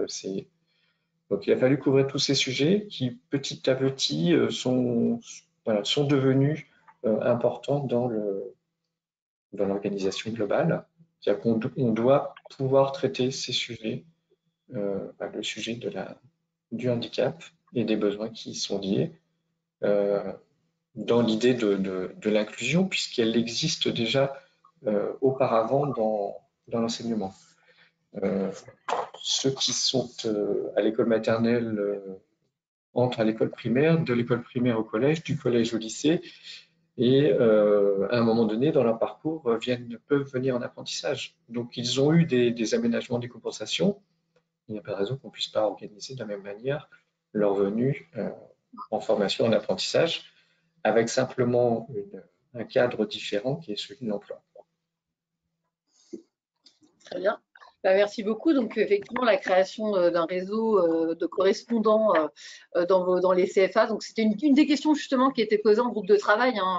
Quid de notre rôle pour les CFA hors les murs et comment travailler avec les établissements. Donc, on voit bien que la création de correspondants, c'est une étape qui est fondamentale. Vous parliez de sensibilisation, de formation. Vous avez des formations peut-être de prévues sur le sujet. Est-ce que All Inclusive, c'était quelque chose que vous connaissiez du coup? Alors oui, alors je suis un mauvais élève, hein, je me suis inscrit et désinscrit 2 fois, honte à mes yeux, mais je suis le programme. On a signé la charte aussi, donc effectivement, on va utiliser la ressource. Pour ma part, oui, je fais des formations donc, qui s'appellent communément des sensibilisations dans le champ du handicap, notamment pour utiliser les outils qu'on met à disposition, que je vous montrais tout à l'heure. Et puis pour définir les processus et acculturer donc les personnes et les personnels à l'accueil des personnes en situation de handicap, qu'elles soient jeunes ou moins jeunes. Très bien. Écoutez, merci beaucoup, Monsieur Pubert, pour votre témoignage. C'est précieux de pouvoir partager sur ce sujet. Écoutez, je vous propose à Sandrine de venir nous rejoindre. Merci beaucoup, Monsieur Pubert. Sandrine, tu peux allumer ta caméra et ton micro. Et du coup, bien sûr, le sujet de l'acculturation du handicap, et en complément du coup de ce que Monsieur Pubert vient de nous dire, en quoi la GFIP peut accompagner justement nos CFA. Alors, ce que je te propose, Caroline, c'est du coup de prendre 5 minutes juste pour représenter. Tout à l'heure, j'ai évoqué effectivement les ressources handicap formation, mais je ne suis pas rentrée dans le détail. Et ça me semble effectivement important d'expliquer qui sont-elles, quelles sont leurs missions et voilà, comment elles peuvent interagir avec les référents handicap de CFA. Juste vous redonner en fait le contexte et comment a été créée la ressource handicap formation. En fait, c'est né d'une expérimentation en Nouvelle-Aquitaine, en fait, il y a quelques années. Et puis en 2017, dans le cadre de notre plan stratégique, on s'est dit que c'était vraiment une offre de service qui nous semblait extrêmement pertinente en fait en direction des intermédiaires. En fait, nous on fait le lien aussi entre les personnes et les entreprises pour favoriser l'emploi des personnes handicapées et le maintien dans l'emploi. Et du coup, on a généralisé cette ressource handicap formation qui aujourd'hui est présente sur l'ensemble du territoire. Alors, on a initié cette ressource, mais aujourd'hui, évidemment, on ne fait pas seul parce que quand on parle de politique inclusive, eh bien, ça nécessite de partager, de travailler, de co-construire avec l'ensemble des acteurs de droit commun, notamment les régions, l'État, le FIP, le Fonds pour l'insertion professionnelle des personnes handicapées côté public, Pôle emploi et l'ARS sur certains territoires. Voilà, donc on n'est pas seul, on initie, on est garant de l'offre de service et de la mise en œuvre de l'offre de service de la ressource handicap formation, mais régulièrement, on a des comités de pilotage avec l'ensemble de ces acteurs. Donc ça, c'est vraiment important. L'ambition, ça on ne va pas y revenir, c'est vraiment pour rendre accessibles les formations de droit commun aux personnes handicapées, développer du coup une offre de formation inclusive. Et voilà, elle vise à la fois les CFA que vous représentez et les organismes de formation. Sur la slide suivante, là du coup on a repris en détail les 3 volets de l'offre de service. Alors on les a appelés volets, mais aujourd'hui en termes de dialogue, dialectique, on attache beaucoup d'importance à indiquer que ces 3 volets, ils sont interdépendants, ils forment une offre de service globale, on ne peut pas faire l'un sans l'autre, il faut que l'un fasse résonance avec l'autre volet. Voilà, tout ça en tout cas a été conçu, imaginé et aujourd'hui construit, outillé dans cette perspective-là, sachant que le volet professionnalisation est finalement presque en appui des deux premiers volets. Alors, je ne vais pas revenir sur on va dire l'offre de service accessibilité parce qu'on en a déjà pas mal parlé tout à l'heure. L'offre de service compensation, ça vise justement à sécuriser les parcours de formation. Donc, on est plus sur une approche en partant du besoin d'une personne. Voilà, donc je crois que sur ces 2 volets, c'est à peu près, je pense que c'est à peu près clair pour vous. Et si ça ne l'est pas, il faudra contacter votre ressource handicap formation sur votre territoire. Je voulais justement, puisqu'on parlait d'acculturation, je voulais pointer sur l'offre de service professionnalisation, puisque pour nous, c'était essentiel en fait. Ça fait longtemps que la GFIP fait professionnalise les acteurs de droit commun. Ça fait longtemps qu'on travaille avec les acteurs du service public de l'emploi. Mais voilà, mais du coup, on s'est dit que sur cette cible-là des référents handicap d'organismes de formation et de CFA, c'était important de développer quelque chose qui soit vraiment approprié à vos besoins. Donc c'est vrai qu'on est parti d'une feuille blanche il y a quelques années et que là, petit à petit, on commence à mettre pas mal de briques en termes de thématiques. Donc, les ressources handicap formation ont rapidement développé des actions en réponse aux demandes, aux besoins qu'elles identifiaient des organismes de formation. Alors, c'est vrai qu'avec Calliope, depuis 1 an et demi, on va dire que les actions d'information, de sensibilisation, les actions collectives de formation pour soutenir finalement les OFCFA dans la dynamique Calliope, je dirais que c'est ce qui a été très largement développé ces 18 derniers mois, on va dire, voilà, parce qu'il y avait une urgence, il y avait cette obligation-là, et puis la temporalité. Et donc l'idée, c'était vraiment de vous accompagner à répondre aux critères de certification en lien avec le handicap, comme l'a dit tout à l'heure Olivier. Mais on propose sur les territoires, alors évidemment je ne vais pas vous faire l'exégèse de toutes les thématiques, mais en lien avec ce qui vous intéresse, évidemment aussi des webinaires, des ateliers sur la réforme de l'apprentissage, le coût majoré et bien d'autres thématiques encore. J'ai en tête aussi des ressources handicap formation qui ont construit des modules spécifiques plus courts, plus centrés sur l'objectif de certification, parce qu'évidemment, ça, il va y avoir des points réguliers aussi, voir comment vous faites évoluer les choses sur ce sujet-là. Donc voilà, il y a des modules qui sont un petit peu plus professionnalisants, on va dire. voilà, je dirais que les thématiques sont peut-être varient en fonction des territoires, parce que ça dépend aussi du temps disponible de nos ressources, des partenaires avec lesquels ils travaillent, des experts aussi qu'on va chercher sur le terrain. On n'a pas la GFIP, la science infuse sur tous les sujets. Donc voilà, on va chercher les experts quand on les identifie et ils viennent co-construire et co-animer avec nous des ateliers et des webinaires. Donc ça, c'était une première chose. Et donc du coup, en synthèse sur la slide suivante, donc concrètement, voilà, vous verrez sur le site de la GFIP, on parle de programme de professionnalisation avec le petit logo qui s'appelle Module Pro, où là, vraiment, pour nous, ça va au-delà de la sensibilisation, c'est plus professionnalisant. Voilà. Et le sujet qui nous semble aussi important, c'est parler d'animation de réseau. Alors ça, c'est vrai qu'on a un petit temps d'avance sur le sujet de l'entreprise. Avec les entreprises, ça fait très longtemps qu'on est dans l'animation de réseau. Peut-être que certains d'entre vous ont entendu parler des réseaux de référents handicap d'entreprise. Mais maintenant, on a le réseau des référents handicap d'OF et de CFA. Et je pense qu'en 2023, on va vraiment développer cet axe-là en termes d'offres de services. Donc, animer des communautés sur des territoires, vous faire vous rencontrer des pairs, témoigner, regarder effectivement ce qui marche pas, nous appuyer sur vous pour tester des choses, des outils. Voilà, on a plein d'idées. On a pas mal de choses en vue pour 2023, mais on a aussi besoin de vous pour les affiner, les construire. Et je vais rentrer tout de suite finalement dans le détail avec le premier outil qui pour nous un véritable outil aidant, facilitant pour les structures de formation. Je sais bien qu'il n'est pas obligatoire pour l'aide OPCO, mais que nous on incite très fortement. Avant que tu passes à cet outil qui est très important, en effet, j'ai une question qui concerne juste ce que tu viens de dire. Oui. Comment est-ce qu'on fait pour rejoindre le réseau des référents handicap dont tu viens de parler pour les OF et CFA? Effectivement, c'est une question qui intéresse beaucoup ceux qui nous suivent. Comment est-ce qu'on fait? Eh ben, en fait, il faut surtout pas passer par le national. La ressource handicap formation est vraiment au plus près du terrain, régionalisé. Donc, il faut, dans les ressources, je crois que je t'ai mis une cartographie avec le lien vers le site web et la page acteurs de la formation, où vous pourrez retrouver finalement toutes les coordonnées de toutes les ressources handicap formation, territoire par territoire, y compris sur les territoires d'outre-mer. Voilà. Donc voilà, il suffit de passer par eux, il faut vous faire connaître évidemment. Et puis voilà, vous n'avez pas spécifiquement peut-être de situation ou d'apprenant en situation de handicap et donc du coup peut-être pas de besoin sur le volet compensation. Je pense que sur le volet accessibilité, du coup, ce serait l'opportunité de travailler, de commencer à réfléchir avec les ressources handicap formation, de voir ce qu'on vous propose et comment vous pouvez vous inscrire dans cette dynamique.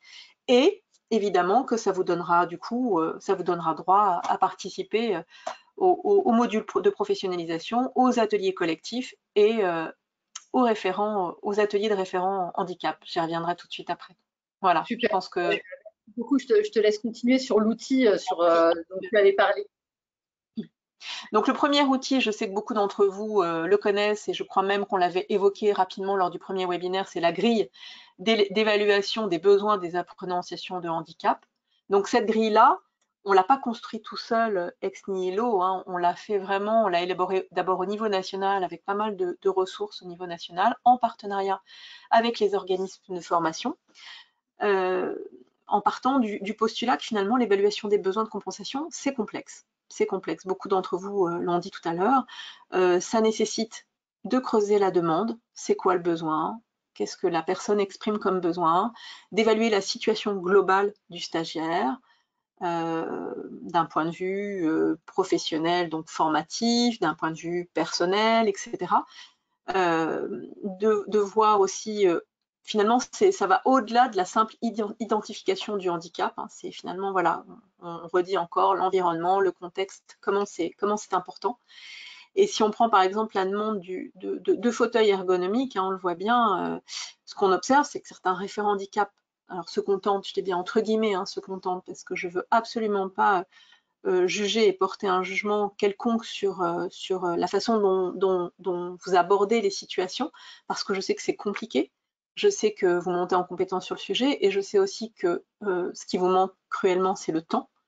Mais on voit bien aujourd'hui que au-delà de cette réponse systématique, aujourd'hui, beaucoup de référents handicap se questionnent aujourd'hui sur d'autres dimensions. Voilà. Se questionnent pour s'assurer finalement de trouver la bonne réponse en termes de compensation de handicap qui va répondre aux besoins identifiés de compensation. Voilà, et qui va justement permettre de sécuriser le parcours dans la durée. Alors, ce qu'il faut aussi avoir à l'esprit, c'est que cet outil, alors il y a cet outil. Alors cet outil, nous, on y attache beaucoup d'importance parce que même s'il n'est pas obligatoire par rapport à vos demandes de subvention à l'OPCO, pour nous, il est aidant, guidant, ce que je disais tout à l'heure, parce qu'il reprend un certain nombre d'items, des questionnements. En fait, c'est vraiment voilà, tout ce qu'on a pu identifier à ce jour. Alors, il n'est pas perfectible, hein, on le fera peut-être évoluer dans le temps, mais c'est un premier niveau de questionnement qui peut vraiment vous aider à sortir, voilà, sortir un petit peu, faire un pas de côté par rapport à votre réflexion avec le collectif, avec la personne. Mais au-delà de cet outil, ce que je voudrais vraiment mettre en valeur, c'est l'accompagnement de la ressource handicap formation qu'il y a derrière. Voilà. Toutes les RHF aujourd'hui proposent un accompagnement du référent handicap autour des situations individuelles, en accompagnement donc de cette grille. Cette grille est un outil, mais l'outil ne fait pas tout. Et de l'avis des organismes de formation, néanmoins, hein, qu'on a interviewé dans le cadre d'une étude, d'une évaluation, une itinérée qu'on a en ce moment, l'accompagnement aujourd'hui répond à un véritable besoin. Voilà, il y avait un no man's land, il y avait un trou dans la raquette, on y a répondu et nos référents, nos conseillers RHF, hein, ressources handicap formation, apportent des réponses aux référents qui bien souvent sont démunis devant certaines situations complètement inconnues, nouvelles, et puis sont quand même, il faut bien le dire, quand même relativement isolés dans leur structure. Voilà. La valeur ajoutée de la RHF, elle se situe principalement au niveau des référents débutants. Tout à l'heure, Monsieur Pubert disait oui, moi, voilà, je les connais, mais peut-être qu'effectivement, quand on est depuis 10 ans sur le sujet du handicap, on a certainement un peu moins besoin d'être accompagné, je vous le souhaite.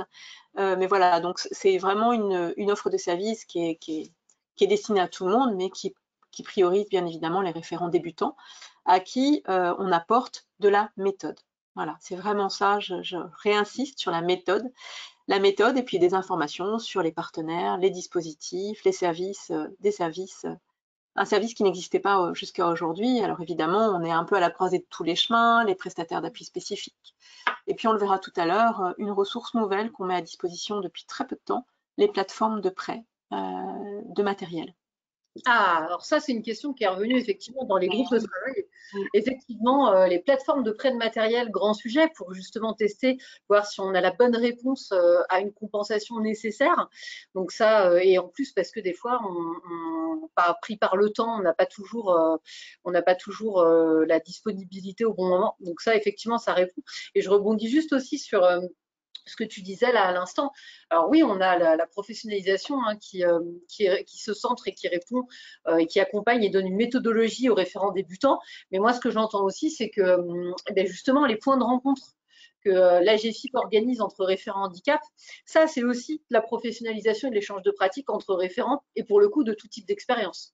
Parce que là, on le voit bien là dans les groupes de travail que nous on a menés en co-animation avec la GFIP, c'est ça qui est riche, c'est l'échange entre pairs et effectivement on a pour ceux qui prennent possession de la mission des besoins de gains méthodologiques et puis après pour ceux plus experts des questions parfois plus pointues de recherche d'acteurs et la plateforme matérielle ça en fait partie. Effectivement à l'usage il y a des référents experts sur le domaine qui nous ont dit mais est-ce que ça va voir le jour, est-ce que ça marche bien? Donc est-ce que tu peux peut-être nous en dire un tout petit peu plus? D'accord, dans ces cas-là, ce que je te propose, c'est de passer la slide suivante qui portait sur un outil accessibilité, mais j'y reviendrai après parce que je ne veux pas oublier de vous en parler. Et voilà, juste la slide d'après, en fait, où Voilà.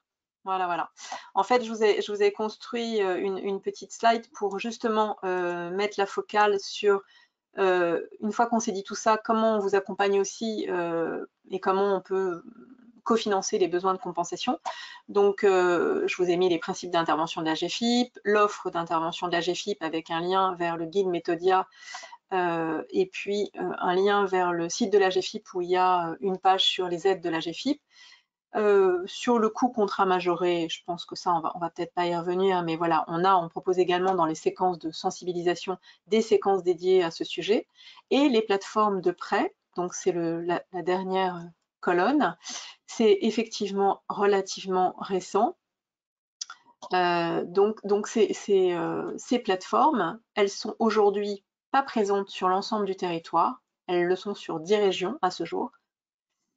Voilà, donc il va falloir être un petit peu patient dans les régions où elles ne le sont pas. Alors je pourrais redonner à Caroline ultérieurement les régions où elles existent, en tout cas aujourd'hui. Les plateformes aujourd'hui permettent donc la mise à disposition à titre gracieux de produits de compensation pour les personnes en situation de handicap, pour justement sécuriser le parcours, éviter peut-être du coup à l'organisme de formation d'avancer les frais, de prendre ça en charge. Voilà, donc ça c'est quelque chose qu'on avait en gestation depuis un petit moment, mais voilà, l'actualité nous a fait accélérer en fait la mise en œuvre de ces plateformes de prêt. Ce qu'on peut dire en complément sur ce sujet, c'est que le dispositif est délivré à titre gratuit. Et il permet aussi d'instaurer un mécanisme itératif grâce au test. En fait, c'est aussi une façon pour nous de tester parfois des aides techniques par le bénéficiaire et donc de vérifier aussi la pertinence de la solution proposée avant qu'éventuellement la personne soit amenée à acheter. Donc ça, c'est aussi l'intérêt qu'on y voit. La dimension conseil, évaluation des besoins, évidemment, ne se substitue pas aux prestataires d'appui spécifiques. Hein. C'est bien deux choses différentes. Pour des solutions le nécessitant une prescription passe et réalisée, comme l'a dit tout à l'heure monsieur notre interlocuteur, j'ai perdu son nom. Voilà, mais à noter que dans certaines régions, comme en Nouvelle-Aquitaine, l'accès à ces ressources-là, à la plateforme de prêt, parfois, sur certaines régions, ça peut être aussi lié à une obligation d'engagement de la part de l'organisme. Donc voilà, donc parfois on leur demande de signer une charte d'engagement, la charte de démarche de progrès, voilà. Mais c'est pas généralisé. Mais sachez que c'est pas pour vous embêter, c'est vraiment pour finalement, voilà, vous amener à faire un pas de plus, engager l'organisme de formation peut-être dans une démarche de progrès plus globale. Et je vais y revenir tout de suite après. Voilà, donc à travers cet outil-là, enfin cet outil, à travers, on va dire, toutes ces démarches et tous ces apports, on vise vraiment à engager prioritairement les équipes de direction. Donc voilà, donc la plateforme de prêt, a priori accessible à tous, mais voilà, à voir sur certaines régions. Et du coup, bien, c'est peut-être revenir juste à la slide d'avant. Voilà. Le deuxième outil qu'on a développé, qu'on est en train alors il est développé en fait, il existe, il a été initié en région PACA. Voilà, nous sur le sujet de la ressource handicap formation, je pense que vous l'aurez compris, on fait des choses au niveau national, mais on s'inspire aussi beaucoup d'expérimentations qui sont menées en région. Et là, il se trouve qu'en PACA, nos collègues RHF avaient développé et mis à disposition des OFCFA un outil d'autopositionnement qui à l'époque, voilà, alors au départ c'était un outil d'autopositionnement papier, ensuite il a été digitalisé, il a été assorti d'un service numérique avec des ressources, un centre de ressources. Et en fait, aujourd'hui, on prévoit d'ici la fin de l'année et tout début d'année prochaine de le généraliser à l'ensemble des régions. Voilà. Donc d'ici fin mars, je pense qu'il sera présent sur l'ensemble des territoires. Il repose évidemment sur une démarche volontaire de la part de la direction de l'organisme de formation du CFA, et il repose sur un autodiagnostic assorti derrière d'un plan d'action. Voilà. Et évidemment, un accompagnement des ressources handicap formation est proposé en complément de cet autodiagnostic et de la définition du plan d'action. Donc c'est versus, on a vu la grille tout à l'heure versus compensation. Là, on vous propose un outil versus accessibilité. Et pour nous, c'est un enjeu fort. C'est-à-dire que l'année 2023, pour la RHF, c'est l'année où on veut vraiment mettre le curseur, la priorité sur l'accessibilité. On se dit que plus on aidera l'organisme de formation, le CFA, à être accessible pour tous, plus facilement, en fait, plus finalement les situations individuelles, au fil du temps, alors je ne dis pas qu'il n'y en aura pas plus, évidemment qu'il y en aura, mais elles seront amplement facilité en fait. Voilà. Donc l'enjeu de cet outil pour les directions, la direction des organismes de formation et CFA, c'est de bénéficier d'un outil de pilotage qui lui donne finalement une vision à l'instant T, une vision assez précise de son état d'avancement et de l'évolution de sa politique handicap, quand il y en a, et un support de valorisation aussi de son engagement en tant qu'organisme de formation auprès des financeurs, des partenaires, mais également auprès des publics, auprès des clients. Voilà, donc ça, ce sont les enjeux côté OFCFA, et les enjeux pour le ou la référente handicap formation, c'est d'avoir un support, un outil méthodologique lui permettant de déployer, de conduire, d'accompagner sa mission au sein de la structure. Et puis un support contractuel aussi avec sa direction par rapport à ses missions, par rapport à son engagement sur le sujet. Voilà. Juste aussi en complément, vous dire aussi que peut-être que certains d'entre vous ont entendu parler de la grille d'auto-évaluation avec les 38 indicateurs accessibilité. Cette grille s'apparente en quelque sorte aussi à un référentiel qualité, et ce qu'on a entendu du terrain, de la remontée via nos référents, nos conseillers HF, c'est que cette grille, elle est jugée compliquée, lourde à l'usage.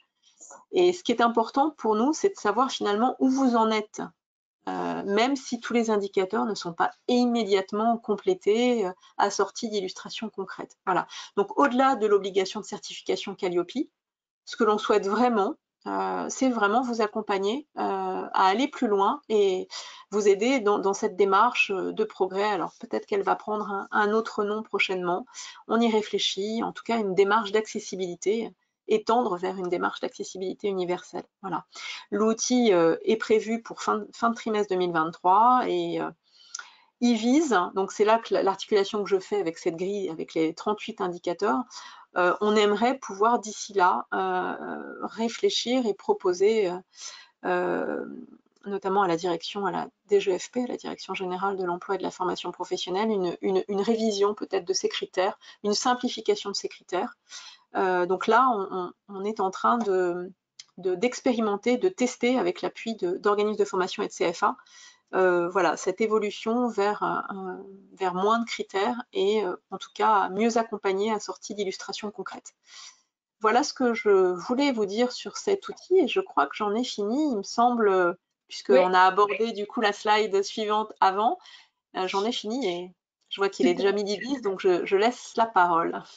Merci beaucoup Sandrine pour tous ces apports et donc effectivement pour ceux qui ont demandé, hein, on a bien des exemples d'outils, vous verrez on a fait une partie boîte à outils dans le support qui vous sera partagé où Sandrine a compilé aussi des liens hyper importants et intéressants pour vous et dans la rubrique contact aussi sur comment contacter la ressource handicap formation. Donc, tout ça, ça vous sera évidemment mis à dispo. Yes. Caroline, j'oubliais une chose fondamentale puisqu'on est sur le sujet de la culturation. Je vais faire du teasing aussi avant de donner la parole à Elsa. Excuse-moi Elsa, je te prends juste une minute, mais tu sais que c'est pour la bonne cause. Je voudrais parler de l'Université des réseaux de référents handicap qui aura lieu les 27 et 28 mars prochains.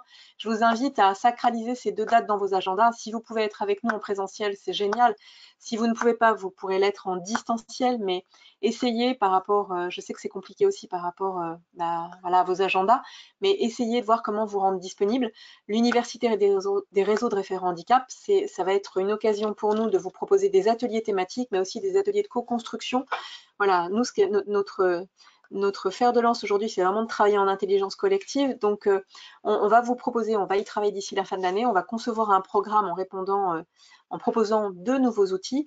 Et je vous invite aussi, alors All Inclusive, c'est vraiment super et on en parle à chacun de nos webinaires. Je vous invite aussi à aller sur notre site web à la page acteurs de la formation où on a une dizaine aujourd'hui de replays de webinaires spécifiques pour les OF et les CFA sur la compensation, sur l'accessibilité numérique, sur les troubles cognitifs, la métacognition. Voilà, n'hésitez pas. Évidemment que vous retrouverez Elsa, puisque Elsa, on l'a fait beaucoup témoigner, on l'a fait beaucoup intervenir, et vous aurez accès aussi à toutes ces ressources pédagogiques. Elle vous disait qu'elle était en veille. Elle nous prépare des supports qui sont très complets. Voilà, donc ça participe à la culturation, tout ça. Donc je ne voulais pas l'oublier. Excusez-moi. Merci beaucoup Sandrine, super. Elsa, du coup, tu peux nous rejoindre. Effectivement, on est un peu pris par le temps, mais on va pas louper nos temps forts pour autant. Donc, Elsa, du coup, par rapport à l'acculturation et au regard de ce qu'on a entendu là dans les partages qu'on a eu de notre CFA et du coup de Sandrine de la GFIP, qu'est-ce que tu peux nous dire par rapport à toi, comment tu perçois cette thématique de l'acculturation du sujet handicap au sein des CFA et en quoi justement la montée en compétences avec All Inclusive peut donner des outils à nos référents sur le sujet.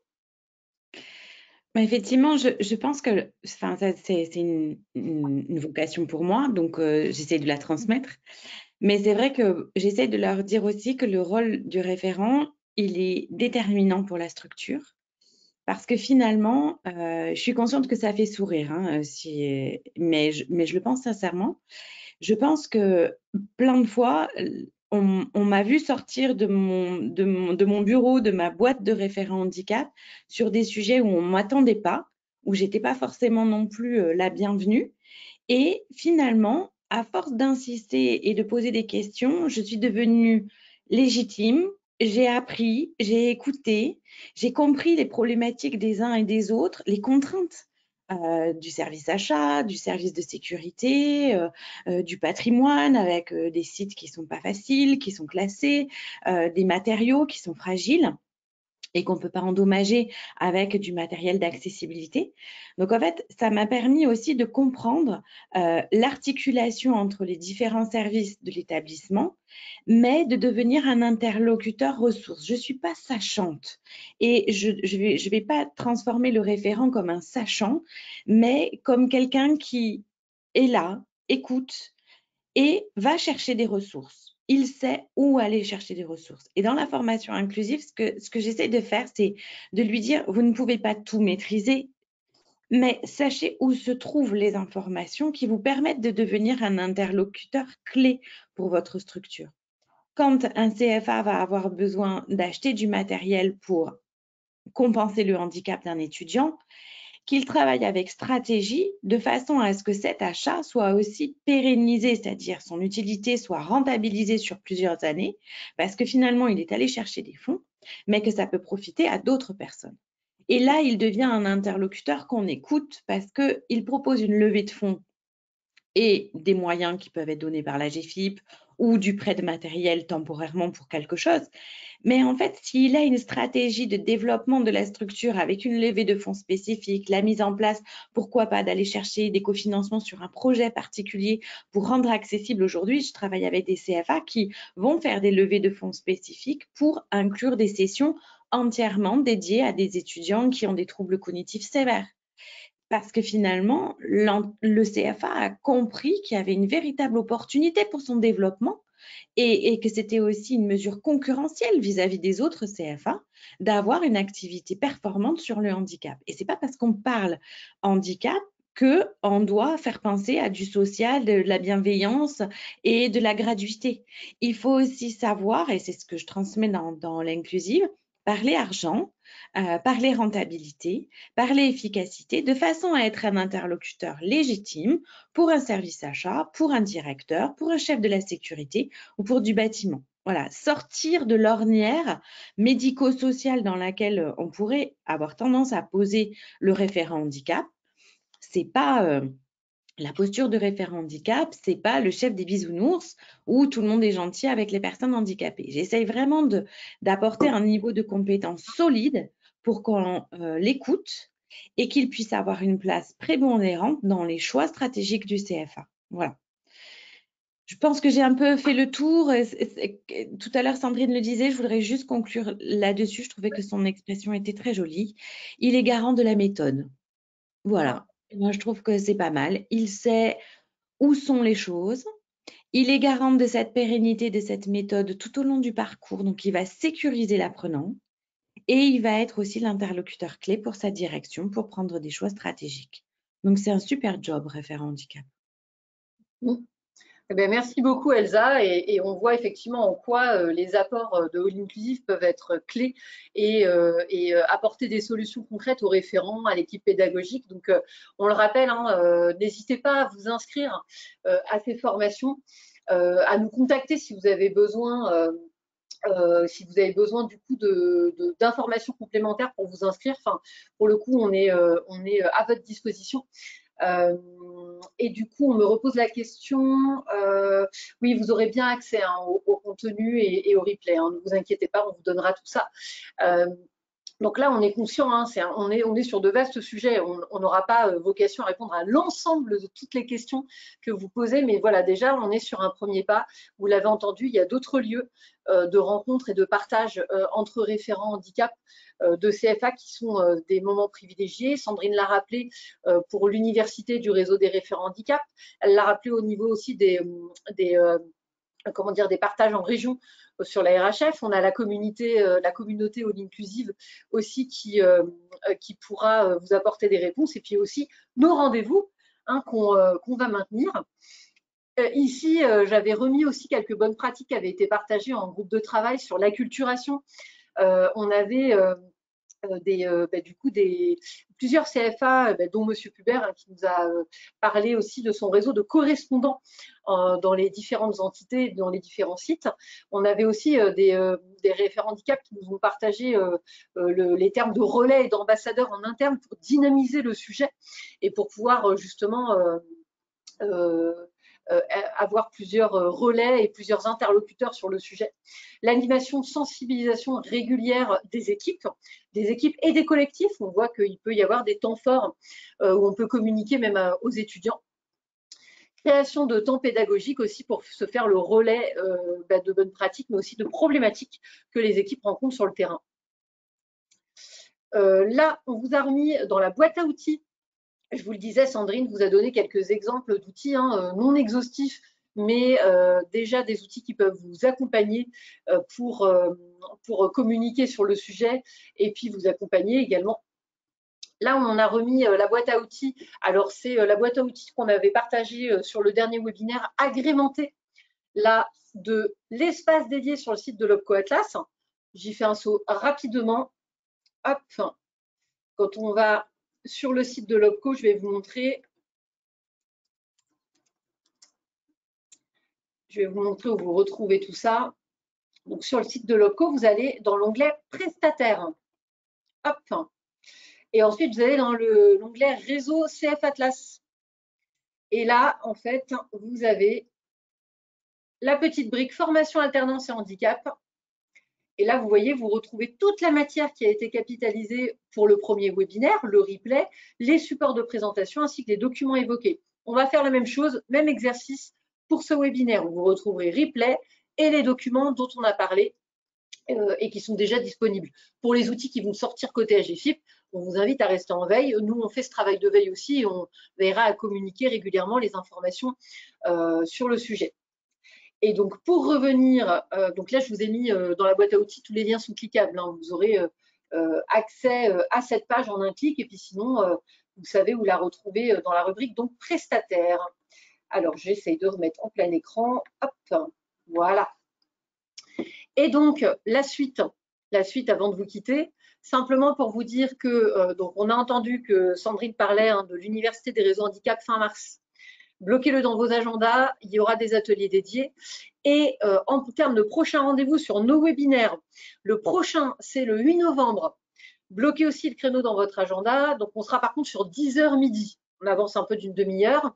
Et les autres thèmes que l'on va traiter, donc en l'occurrence, la communication est l'objet de notre prochain webinaire. On a vu qu'il fallait s'acculturer sur le sujet, mais quels sont les outils de communication à disposition? Comment est-ce qu'on peut faire pour en parler et pour délier les langues sur le sujet, pour encourager du coup même certains étudiants à communiquer sur leur situation de handicap? Eh bien, on le verra le 8 novembre avec nos experts de l'AGFIP, du service communication cette fois-ci, qui viendront avec nous partager les différents outils. Rappelez-vous, pendant le dernier Save the Date qu'on vous a envoyé, on vous a dit allez sur le site de l'AGFIP, rubrique activateur de progrès. Vous pouvez aller télécharger des outils, vous pouvez aller commander des outils, mais faites-le maintenant parce que c'est limité dans le temps. Et si vous le faites la veille du webinaire, en fait, vous y aurez certainement plus accès pour certains. Donc, n'hésitez pas à y aller avant pour être prêt et pour pouvoir utiliser au mieux tous les conseils qui vous seront donnés le 8 novembre. Et donc, on vous a remis ici les contacts. Alors, contact côté Atlas, pour autant, n'hésitez pas à nous demander les contacts, que ce soit de Elsa, d'Olivier ou de Sandrine qui ont pu témoigner aujourd'hui. Nous sommes à disposition. Et du coup, vous avez ici le contact, comme promis, de la ressource handicap formation dont parlait Sandrine tout à l'heure. Voilà, eh bien écoutez, on a débordé, j'en suis navrée pour ceux qui ont dû nous quitter. J'espère qu'ils retrouveront toutes ces informations en replay. J'espère aussi que vous avez trouvé des réponses à vos questions. Je prends les toutes dernières petites questions. On a des remerciements. Vraiment, merci à vous pour vos retours. Webinaire très concret, merci beaucoup, très intéressant. Écoutez, c'est avec plaisir et puis nous on reste à votre écoute pour toujours s'améliorer et puis proposer des choses qui répondent vraiment à vos attentes. C'est pour ça qu'on a construit ces webinaires avec vous CFA. Voilà, écoutez, une très très bonne journée. Rendez-vous le 8 novembre, je compte sur vous pour le noter dans votre agenda. Et puis, à très bientôt par mail, par téléphone, comme vous le souhaitez. Bonne journée à tous et merci à nos intervenants. Bonne journée Caroline, bonne journée tout le monde. Au revoir. Merci, au revoir. Au revoir.